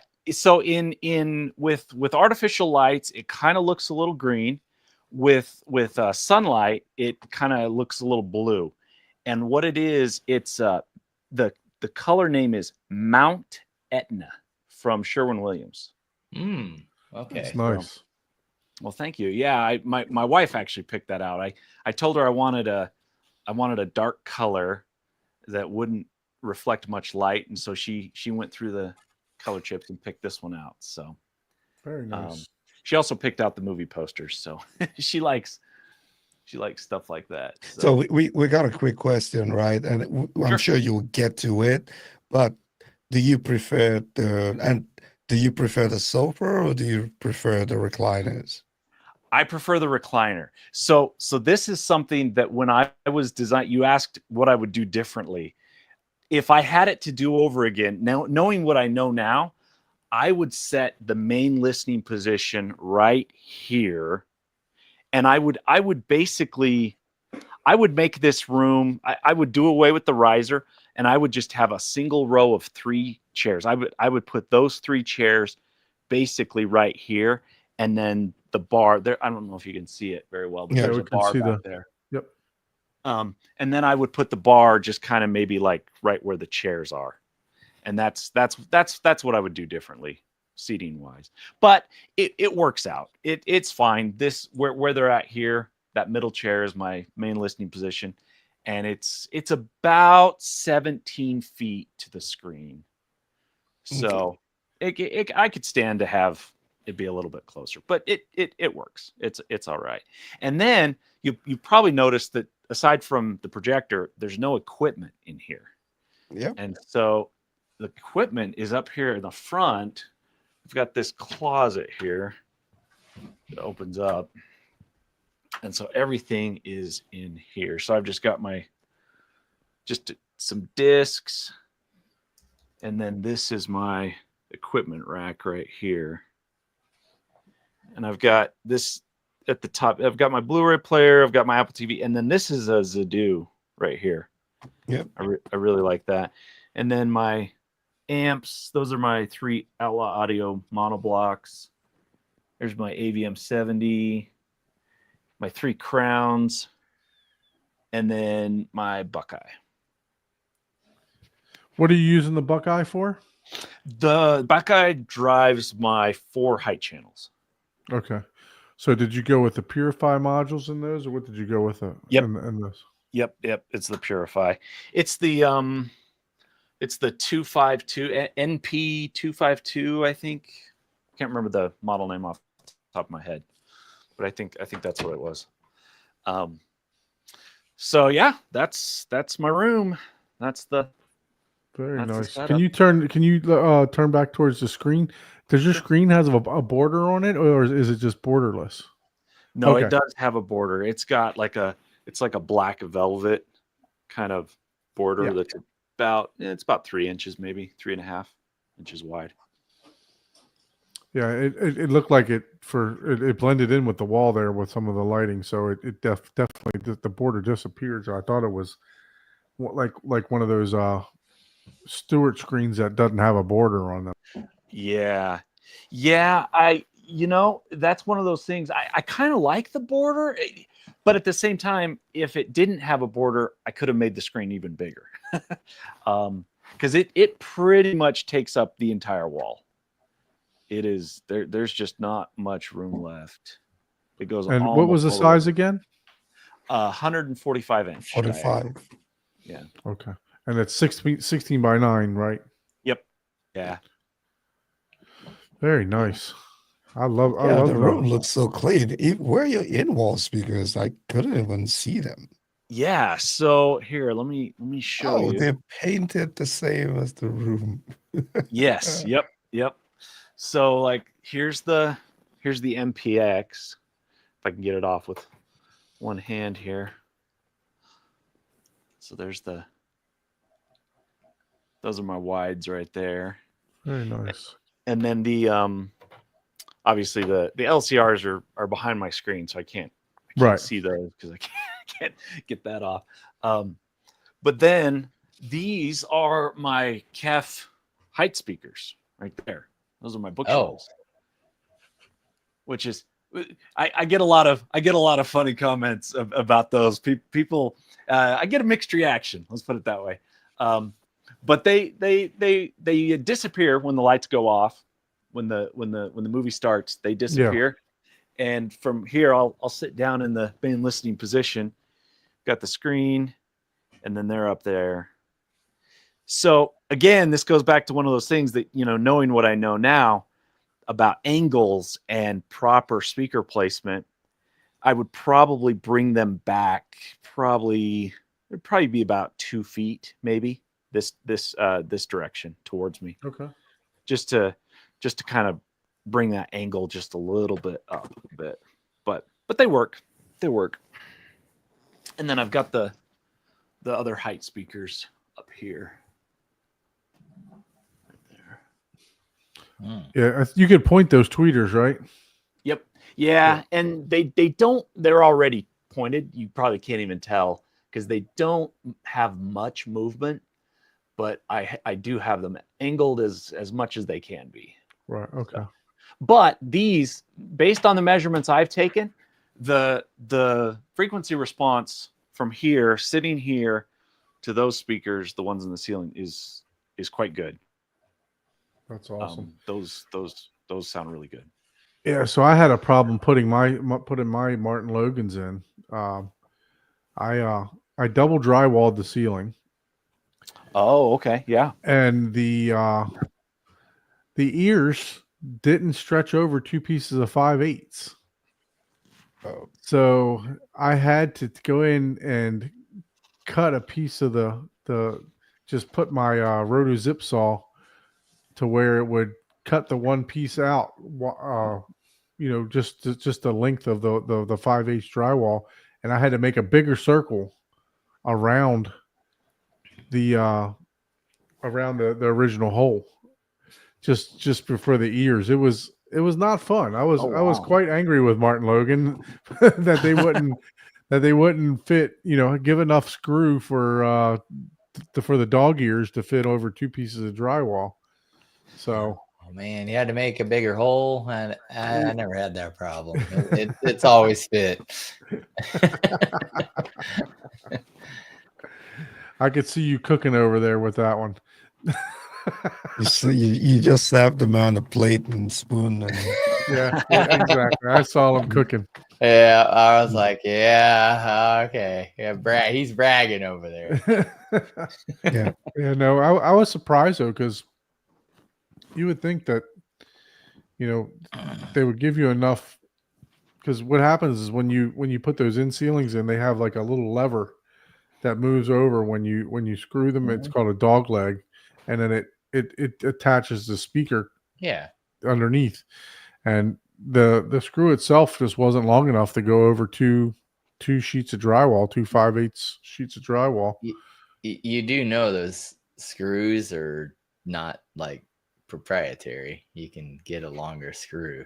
Yeah, then I would have to take it out, and I would have had to gone to the hardware store and or whatever and do all that. I was under a time crunch today, man, so it was easier just to. I mean, I probably ripped a half inch, maybe. He maybe likes an ripping inch. it. That's I wanted to damage that hole. I wanted to just go in there and just You Well, I did it let from the know top. I was there and it fits. You can't even tell that I did it because I did it from the top. So Oh yeah, you got to leave it. You're still gonna cover everything, right? yeah, everything's covered. So Yeah, so Yep. it'll be just fine. So you do your own calibration, George? Yeah. How you enjoying doing calibration with We're talking audio, right? Or are we talking video? Audio. I assumed audio. Yeah, I assume that too, but I was like, Yeah, I've done all the calibration, and man, I've calibrated this theater here probably 24 times. Every time I change anything, you know, I swap out the seats, or I move stuff around, or I change the acoustic panels, or everything. You know, anytime. 20,000 measurements in RU, and it's like, I Yeah. still wait. What is this? Yeah. What is this? I'm the same way. It's Yep. like, So what does this mean? What are they trying to tell me here? Yeah, I hear you. That's Yeah. awesome, though. yeah, yeah, I'm the exact opposite. I set and forget. Yeah. And It's like, no, I don't want to even look at the measurement, let alone. I always second guess myself. That's my biggest challenge, right? I haven't gotten to the point where I can do it and say, I always feel like I did something wrong. So I always have to reach out to Paul. I'm like, can you help me check? And yeah. so, yeah. And I'm not the best person because I'm like, I've done so many measurement. I'm like, dude, like I've seen all the squiggles, and it's like, all these squiggles is like, to be CRASP is a male measurement contest. And you know what? You can't tell the difference between 5 and 12 because guess what? It doesn't matter. I Sorry. think sometimes we overestimate our ears' ability Yeah. to distinguish. Yeah, there are, and then there's the 1 or 2 people out there that do specific things, right? Like, because in communications, I would install the communication systems, and like a phone ring. Back in the day when I was on site all the time, I could literally tell you the difference between like 20 or 30 different models of phones. I could tell you the model number from 30 feet away if I heard it ringing, because I listened to it not once. I listened to it 20, 30, 50, 60 times a day for years. There is so many nuances and at that point, it doesn't matter because how many people are doing that? How many people are listening to 5 different things models of speakers every day, all day? What is it supposed to sound like? What is it, like our conversation, or if we're talking live in a room, right? Like, how do you know me, like someone in person versus on the phone, right? Okay.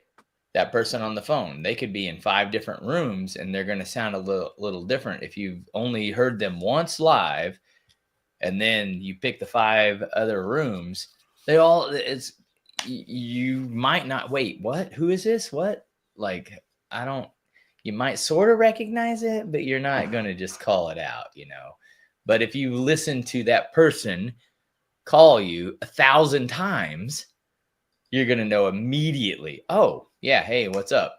Because your brain's cataloging every single scenario. It's wild. Where psychoacoustics is a big thing, it really is.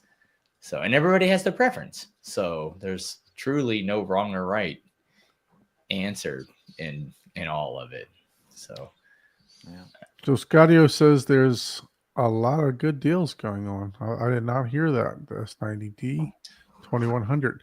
I did hear some interesting news that Samsung lost a shit ton of money Really? on their panels. Yeah, they're talking about getting rid of the OLED panels.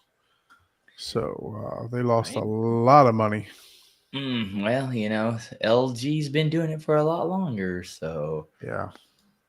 They just need to go pay for that Dolby Vision license, man. I can almost guarantee that thing keeps a lot of people from their TVs too, man. That is You the would not thing. see me buy a Samsung, you know. I still love my Samsung.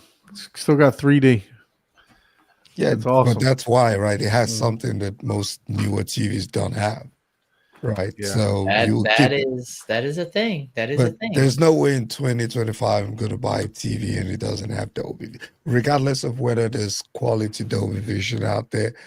I just want it. It's the new marker, like the DB wars. Now we have the capability wars. Oh, does it have Dolby Vision and HDR? Does it have HDR10 and Dolby Vision? Does it have, they have to come up with something new to keep it going, and what is that next thing? They'll try to lower the price of like that, probably not this year, but maybe next year. It's like, okay, now we're going to make the, 6 height channels, more affordable, but we're going to come out with 8 height channels now, and that'll be the next higher end tier, So something. It's all about numbers and figures and capabilities, Just so I can keep our viewership going, I gotta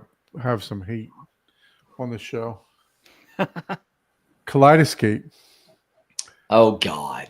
Den of Thieves out already. It's already out. Wait, Uh, what? Already Jeez, out. That's an old movie. Wait, what? No, No, the the new two. one, Den of The Thieves Den 2. of Thieves 2. and Moana too. See, I didn't I don't even care watch about Den Moana. of Already. Thieves 1, and so apparently Den of Thieves is a good movie, man. You're gonna need to watch I that. haven't seen that. It's worth watching. Yeah, It's pretty. absolutely. I actually, funny story. I had a viewer recommend that movie to me. I had never even heard of it, and somebody recommended it to me, and they're like, "You got to check out the sound in this movie." And so I watched it, and I was impressed. It was Mhm. good. I So- don't think the disc is out yet, but you can stream it. I think Apple and Co. But Yeah, Let me. Waiting for the You know disc what? to come out. Honestly, I probably have it. I just haven't watched it. He's gonna knowing go you, check you it out. probably It's have highly it. possible. As a collector, I probably have it and just don't even know it. I'm like, oh, Yeah, I looked at because the new movies drop on Tuesday on everywhere, obviously, but Kaleidoscape, and I was like, man, Den of Thieves already. I just Wow. hit the theater not too long ago. Oh yeah, I do have that movie. You need to watch it. I have it on my server right now. And Apparently if I need to you're watch into that. scary movies, Azrael, I heard that is a masterpiece What is it from called? beginning to end. Azrael. Mm. Oh, Move your phone down. Oh no, there it is. No, I see it. Azrael. Azrael. Azrael. Azrael. Okay, it's in the middle. Okay. Huh. Let me, Isn't that like the name of like one of the archangels? I don't know which side of the sphere, but that's a familiar name. Oh yeah, I see what you're saying. Azrael is one of those, what a deity Yeah. type of from what angel. what they were saying on you ever check out Brightside Home Theater? Oh yeah. Yeah, what they were saying was that's like a reference disc from beginning to end, and if they'd have gotten to it, it would have probably made their top 2. Wow, really? Yeah, so Well, Make now sure you guys I've got to check it out. check it out. Yeah. That's I'm that's not. what's cool about some Azrael of is the scary angel of movies, death. right? Yeah, I'm not watching. That's what I love about those scary. I want someone to make a movie where the music is only in the left and right channel, Oh boy. the ambiance. That's it. Oh boy. And then everything else, voice, they can And the blend the surround? music in the center, but all the sounds and sound effects are in all the other speakers, Mm. like total, like just make an object for everything else. So And just put the score on the left and the right.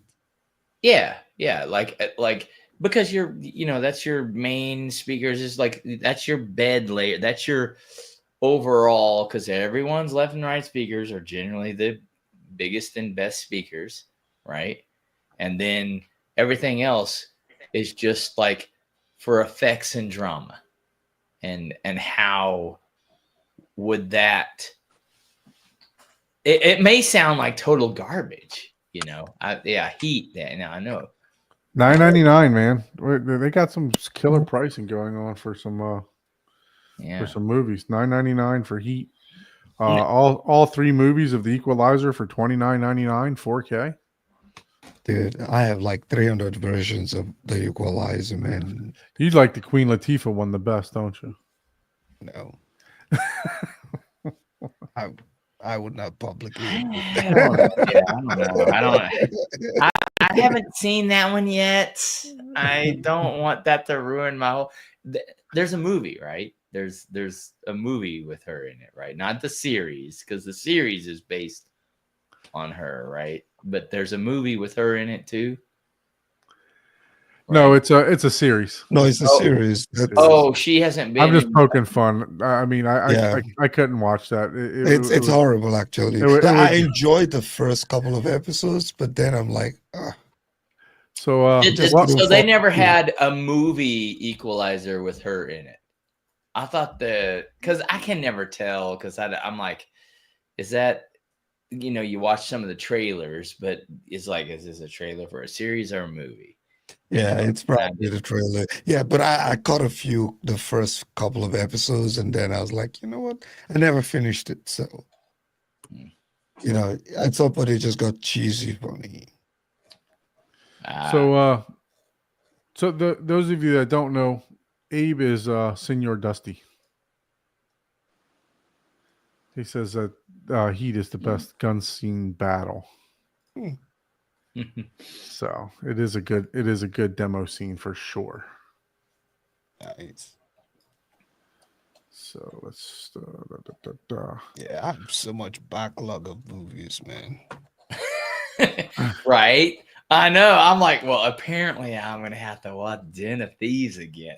That's probably one of those. That's probably one of those movies that I'm like, I've never seen that, and then I'll start watching it, and I'll be like, and I'm like, oh, I've seen it. And I'll be like, oh yeah, and I'll know every detail.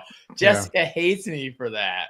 We did watch a movie. I forgot. I'm not even going to say the movie, but it had Ryan Reynolds and some other actor in it. She's like, oh, let's watch that.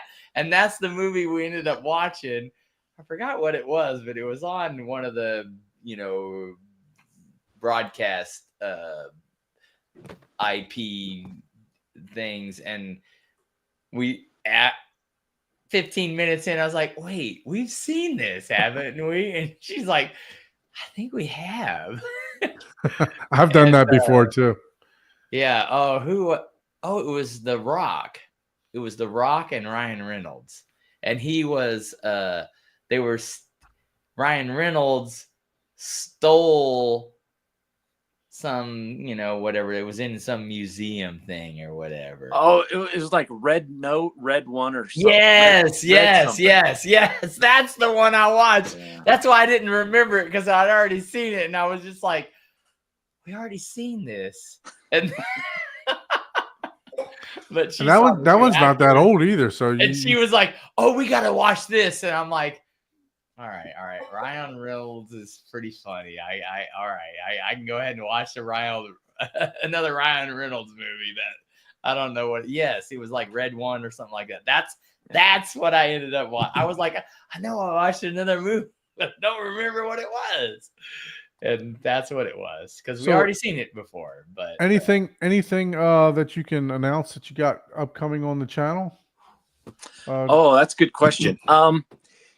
So I am, like I say, I've been working on my tiny home theater project, and I'm just about to wrap that one up as far as in its current form.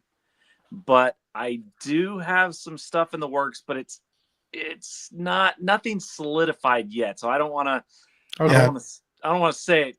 Don't be like Don and announce things. Every time fucking Don announces something, it does not happen. It was like, and it's not even a Don. Like, it's Don announces, "Oh, we're having this person from blah blah blah." Oh, well, never mind. That place burnt down. I mean, not to make light of anything, but yeah, that's Don. Oh, That's man. how he's like, "Oh, such and such is gonna come," but well, no, he's not now. I think we do have a guest for next week too.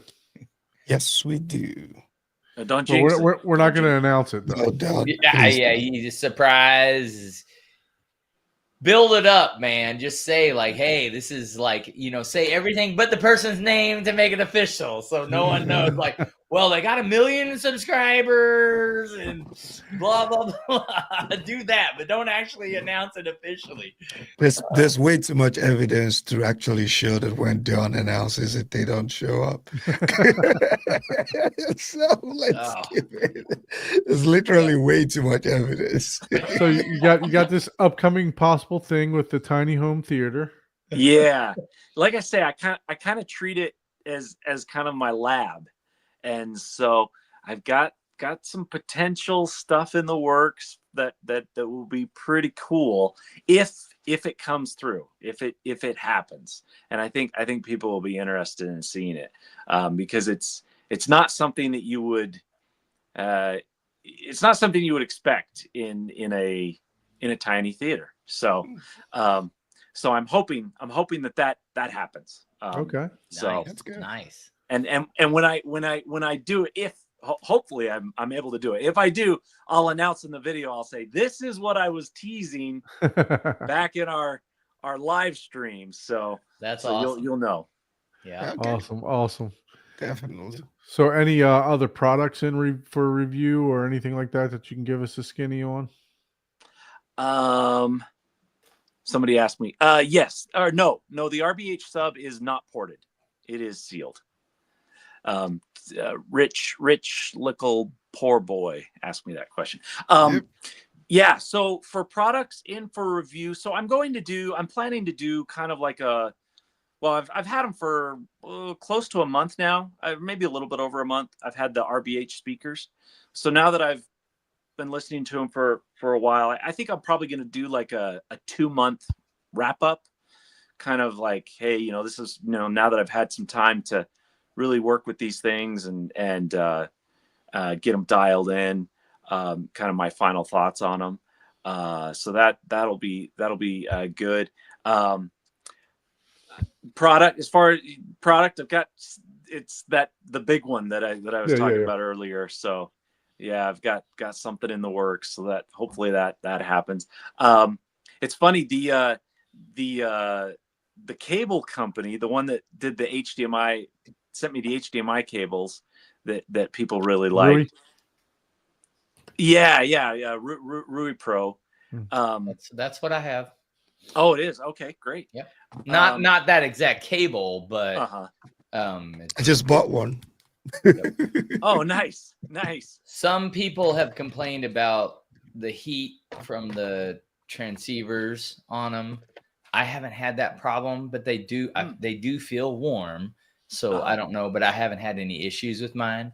But just the brand and a couple of the channels that did some video content on them, I was like, okay, that seems affordable enough or good enough to where I don't want to spend like $1,000 on a friggin' all my HDMIs that are longer than 20 foot are. But I get it. I mean, I'll spend $100 or a couple $100 on a cable that's a long distance. I used to run cable, fiber, and all kinds, so I understand what it takes. But yeah, I have that brand in mind. That's what's feeding my Epson 6050 right now. I have like 10 of their fiber optic cables. They probably need to send me one. So Rui, if you're listening, send me one. I'll give it away but yeah, I use them for almost anything longer than 20, 25 foot. Yeah, I just use their fiber, and I haven't had to replace any of them. They work just fine, and I have close to 10 of them. So nice. they're really All I can say is, man, if your HDMI cable is overheating, I feel sorry for the rest of your equipment. Oh yeah, that's It's like, yeah. God damn, like It really? was super Like, don't get me wrong, it gets warm. I get it. I get it. But damn, if that's the one part that burns, like, sheesh, I don't want to be your amps or your processor. Like So, those things are Senor- probably hitting 300 Senor degrees. says he subscribed to your channel there. Oh, George. thank you, Senor Dusty. I look forward to seeing you on there. That's awesome. That's awesome. Yeah. Good. So let's go back to that question because we got a couple minutes left here. What qualifies as a home theater?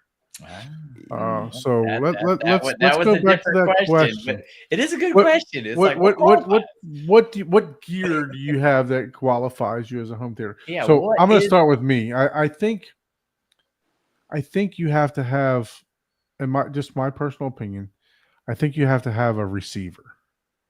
It could be a cheap receiver. It could be, whatever. So you're saying audio. That's audio wise. You're saying audio because a receiver doesn't mean anything. Like you could have a Right. Prepo, but you're saying the audio. AVR. The AVR. audio is what makes a home theater. So you're not using your Well, TV no, because speaker, right? if you have a sound bar, I don't Right. consider that making it a home theater. I think it starts with at a Yeah, that's what I'm minimum of saying. an Like AVR or a sound, a receiver. Yeah, audio. Like not. Yeah. Okay, I get what you're saying. Like, something that you can calibrate. Yeah. You know what I Yes. mean? Yep. Yeah. So well, let me clarify. When you said so, is what you're defining is spatial audio. So surround sound. Yeah. Well, I mean, surround sound is what makes a theater, right? Like spatial audio. No matter what. but you I'm can not do gonna that with a go- Bose sound bar too, though, right? I mean, you can have a. You could do subwoofer, that you can- too. Yeah, Mhm. that's what I'm saying. That's where I'm trying to like. You could do that with a sound bar. Like I'm not so bougie that if I sat in a room and closed my eyes and didn't know, and I had objects flying around me, Mhm. I would be like, all right, damn, yeah, that sounds good. It might be a 6x8 room, but what? That right there. Mm. That comment right there. See, that's why answers he's all our why he's a questions. 30-year professional. Yeah. That answers the question. But that's the thing. We're getting into semantics because I totally agree with what he's saying, right? Because to me, I don't even have a home theater, right? Like I have my couch with $50,000-$60,000 worth of friggin' equipment surrounding it. That's not a home theater. And that That's that not can a fall theater at into all. a media room. I have, or- yeah, with a 150-inch screen. Okay, I have a 150-inch screen. Okay, I could have a 150-inch screen with a sound bar. Does that? I could have a 150-inch screen with a mono speaker. Does that make a home theater? I could have a computer monitor with 10,000 watts of sound. Yeah. Does that make a home theater? What? But yeah, I see what he's saying. It's like you got your media room, you got your home theater, and you got your home cinema, right? And that to me, I'm not trying to get to that much delineation, like of each one of those. But I do understand, and I actually kind of agree with that. Yeah, in my aspect, I don't have a theater. I have an entertainment space with, Dolby Atmos. Does that make it a theater? No. I have like my front row, which is my couch, and then I have a bar area, which is in essentially my kitchen, and yeah, it's not, you're not getting the MLP in the bar area. You're still, now I have moved my height surrounds way behind me, but I didn't Atmos, but I haven't moved my actual surrounds, my rear surrounds behind that area because I just can't. I physically just can't do that. And I haven't done a dedicated space for that. So I guess that's the question. Back to the question, what makes a home theater, and do you have a home theater or not? I don't want to do, what home cinema, home theater, home, entertainment space. What would you call, if the average person, not knowing anything that we know, would come into your space that doesn't care about audio, doesn't care about video, doesn't care about any of that, would they say, dude, they have a friggin' theater in their friggin' house? Yeah, they will. I think they will. That's the question, Yeah. right? Yeah. Because yes, technically, in our world, I don't have a theater. I have an entertainment space. I don't have a theater. Yeah, okay, whatever. I have. I mean, from a gear perspective, right? You do have a theater. Correct.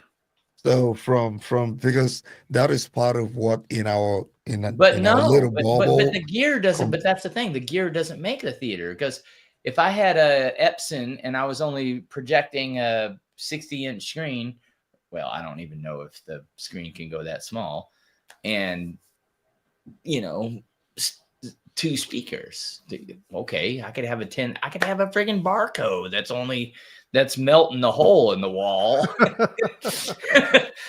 But That's why I said I think it starts with a receiver, right? That's why. That's what I'm saying, and I agree. I honestly, if it's just blanket nothing, what makes a home theater that in your house? What makes you feel like you're at a theater in your home? It is the sound. Right. I would have to say first and foremost. Yeah, I would the agree sound, wholeheartedly with that, because you're already watching the screen. You can get closer to the screen. You can do whatever you want. But until you start having, from TV or whatever you have, sound, a one sound mono to bass, left, right, and center, and then even just surrounds. You don't have to have minimum 5.1. Yeah, right? yeah. If you have a 5.1 system, yeah, I agree. That is technically that's a home theater.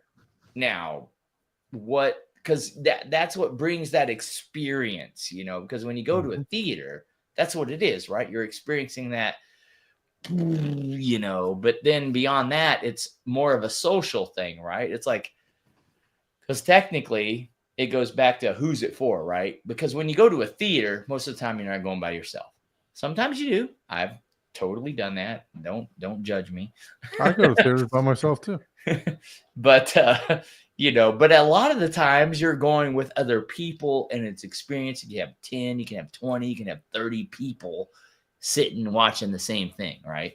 And then afterwards, as long as you're all good friends, right? You're talking about the movie and like, oh my God, yeah, when that spaceship went, the whole bass, and they talk about the audio a lot of the times. And I don't know about you, but going to watch John Wick with your enemies might be fun. So how about you, George? What do you think categorizes a home theater? What do you think the minimal requirement would be for to call it a home theater? Yeah, or a theater at home. Yeah, right. Yeah, I like your point about it being a receiver, because a receiver opens up a flexibility and a capability that goes, it's like light years ahead of like a sound bar or your TV speakers. It gives Unless you got the Nakamichi Dragon, right? Right. Yeah. Well, that. Yeah. assume we're talking about basic sound bars. So totally basic sound bars. I agree with that. You need a receiver, but there's sound bars that are way expensive that have 5.1. But yeah, I mean, RBH makes a killer sound bar. Right? Yeah. Exactly. Yeah. But we're talking about your pick it up at Walmart, your subwoofer and your sound bars in the same box, right? Yeah. Yeah, that's pretty tough for a sound bar. And I would say, what, aside from the sound quality, I would say what distinguishes that, a home theater in a box versus what I would describe as an actual home theater is is what is the target market? Who is the target customer? If you're looking to target somebody who they don't want to have to think about it, they don't want to have to do anything. All they want to do is take it out of the box, set it on the shelf, and have it play. That's not a home theater. A home theater is something that you calibrate, that you tweak, that you adjust, and you fine tune it, and you make it fit with all these different, audio formats and like speaker configurations, etc., and where it has that flexibility. I in my mind, that's what makes the difference between a home theater or not, because a lot of people, they really love the home theater hobby and they really get into it, and they live in an apartment and they only have a 5.1 because that's all they can do. And it's kind of insulting for somebody to come in and say, that's not a home theater. Like, what are you doing? Like, but their intention is to educate themselves and to be able to make the system sound better. Like for them, it really is a passion. It is a hobby. And so I would say for that person, that is a home theater. Exactly. I agree with you. Ike, what about you, sir? What do you think? I agree with what George just said, right? It's I think once you meet that speaker, I think minimum of 5.1, just to give you some sense of surround, right? And then I guess the other factors that you can put, making it something that you enjoy, even a popcorn, something that, that you can put together where the environment is nice for you just to enjoy it. I think the definition has changed, now that it's become more common than it used to, so yeah, I'm not going to go to somebody's house with their bar and tell them, oh, you don't have a home theater, right? So yeah, I think the space is big enough to be accommodated to the different flavors, but I think it's going to be about the experience, right? So if you have a sound bar, I would encourage you to try to upgrade to a 5.1. So it's not necessarily that they could have 5. I mean, they have 5.1 sound bars. So it doesn't necessarily mean that you don't have a home theater, but you can improve the experience in a way that is entirely different. Let me ask it in a different context, right? Let's ignore the home. Hold on. Before that thought, if you'd like to show off your theater, I got a segue here. Please email us at hometheaterhublive@gmail.com. Go ahead. Continue with your thought. Regardless of what type of theater you have. Correct. So separate the conversation from your willingness to come on the show, right? Because we don't want to discourage anyone from coming on the show based on these types of conversations. Correct. So, yeah. Oh, yeah. No. Well, and that's where I was actually funny that you mentioned that. So theater, like home theater versus theater, right? Everybody knows everyone delineates that. Everybody calls their theater at home a home theater. Okay. What are your favorite things? Ignore your home theater. You don't even have one. You never had one. It doesn't exist. What's your favorite things about going to a theater? I mean, the big screen. The big screen. The big exactly. screen for me, man. Yeah. It's the Okay. immersiveness. That's fair. That's absolutely. That is one of the things. Yeah. Absolutely. So, because that's where I think people get caught up in things, right? It's like, is it the audio? Is it the screen? Is it the? And to me, like, and where I was going with that is like, ignore the home aspect, right? Because hey, when you go to a theater and experience that, on a minimal budget, although when I used to be able to go to a theater for $1.25. Now it's like $15, I think, to go to theater. First of all, yes, I do. I love it on the big screen because that's what they used to say. Oh, did you see it on the big screen? They didn't even call it some places didn't even say theater. They called it, oh, did you see it on the big screen? Big screen, yeah. Right. The audio has always been a thing. I don't go to a theater without Atmos. I will not. See, and I will don't not care go, about I will- Atmos I or will not go to But a commercial that's a theater more without recent Atmos. experience, right? yeah, In the yeah, 80s, yeah. in the early 90s, I you're not don't worried even. about I'm Atmos. not. I love the audio, but only honestly, I like out of all the because I've done the whole watching. I'm a nerd. I've watched like 30, 40 minutes of a movie with all my bed layers unplugged, and I'm like, wow, this is what I paid for. Like, and people even without the little icons moving around and showing you how amazing it is, until you've done that, don't talk to me about and that's annoying, and that's a super uber. You got to have a lot of spare time to friggin' do that. But on what I would say are like the top 4 Atmos movies that every friggin' person says is amazing, you listen to those and you're just like, what the fuck? Are you serious? Like, that is what is made this whole genre of Atmos. Even then, it's like, oh, wow. But I digress. Back to the, I like the big screen. Like, we all love going to the big screen and we're seeing all the big action because it feels more immersive, right? Because it's gigantic. It's bigger than life. It's bigger than life, right? And then the audio is loud, right? It's immersive. It's immersive audio, whether that's the bass, whether that's the surround effects. And I'll be honest, with going to cinema, a lot of it's so loud, the immersion of the surround isn't really that. I like that at home better because all cinemas are so much louder for me. I've never experienced like, oh, I hear something going around me. It's so friggin' loud.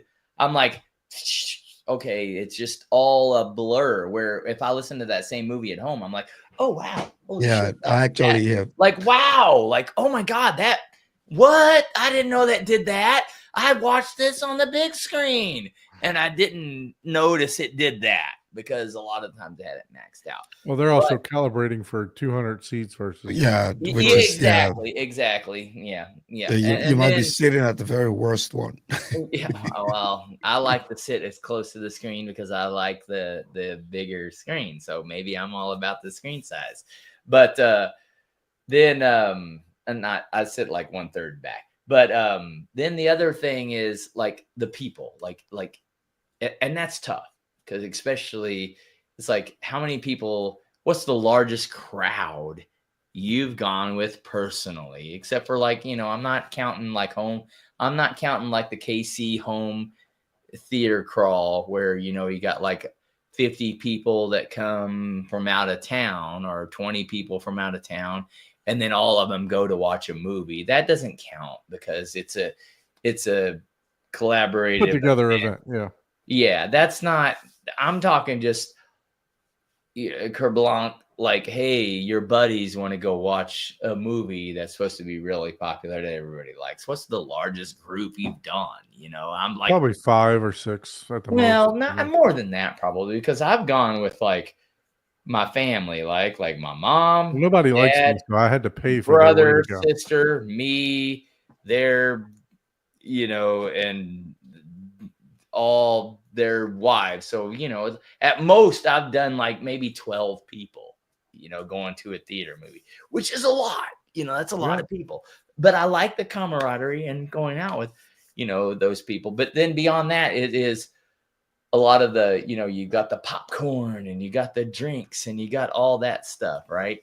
So a lot of that stuff matters. So that's to me the theater, like the theater experience, So now translating that back to home theater, like, but before you translate that back, what is it like a memorable, like, you went to a theater, like a theater. What do you call a theater experience, right?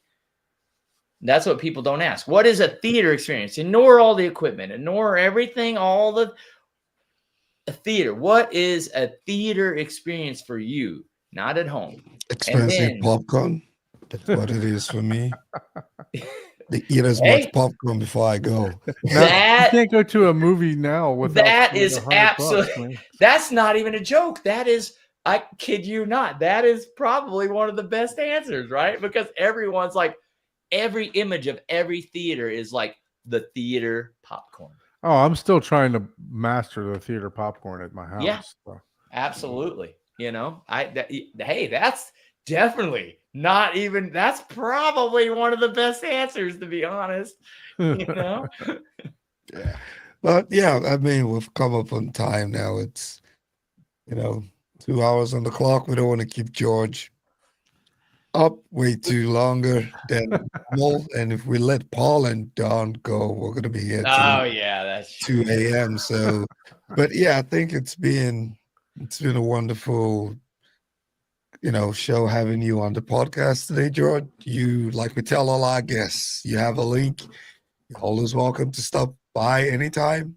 If we're live and you're bored, just hit the link. You don't even need to ask me. You just come on and stay as long as you can, right? So Oh well, you thank don't you. always have to stay to the end of the show. You're welcome to.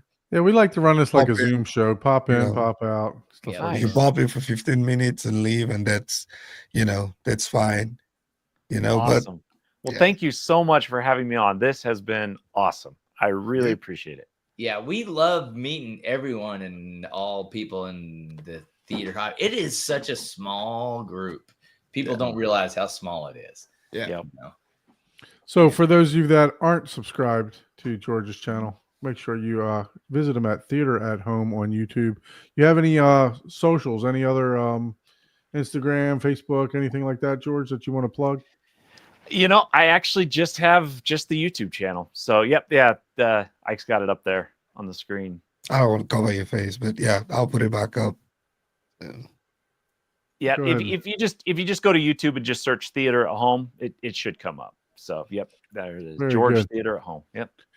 Well, definitely appreciate you joining us. As Paul said a second ago, we really enjoy having people that are successful in YouTube join us, and you're definitely rising up there quickly too. So I'm going to have to pick your brain as far as what I need to do. I think it starts with love just it. posting a video. So. Yeah, like actually doing it. Like, I actually have to do it. I can't just think it. Million subscribers. What? Why don't I? What happened? Why don't I have a million subscribers yet? Well, once again, if you would like to be a guest on the show, please send us an email at hometheaterhublive@gmail.com. And until the next video, we'll see you next time. Yep. Thank you. Had a good time. See you guys. Thank you so much.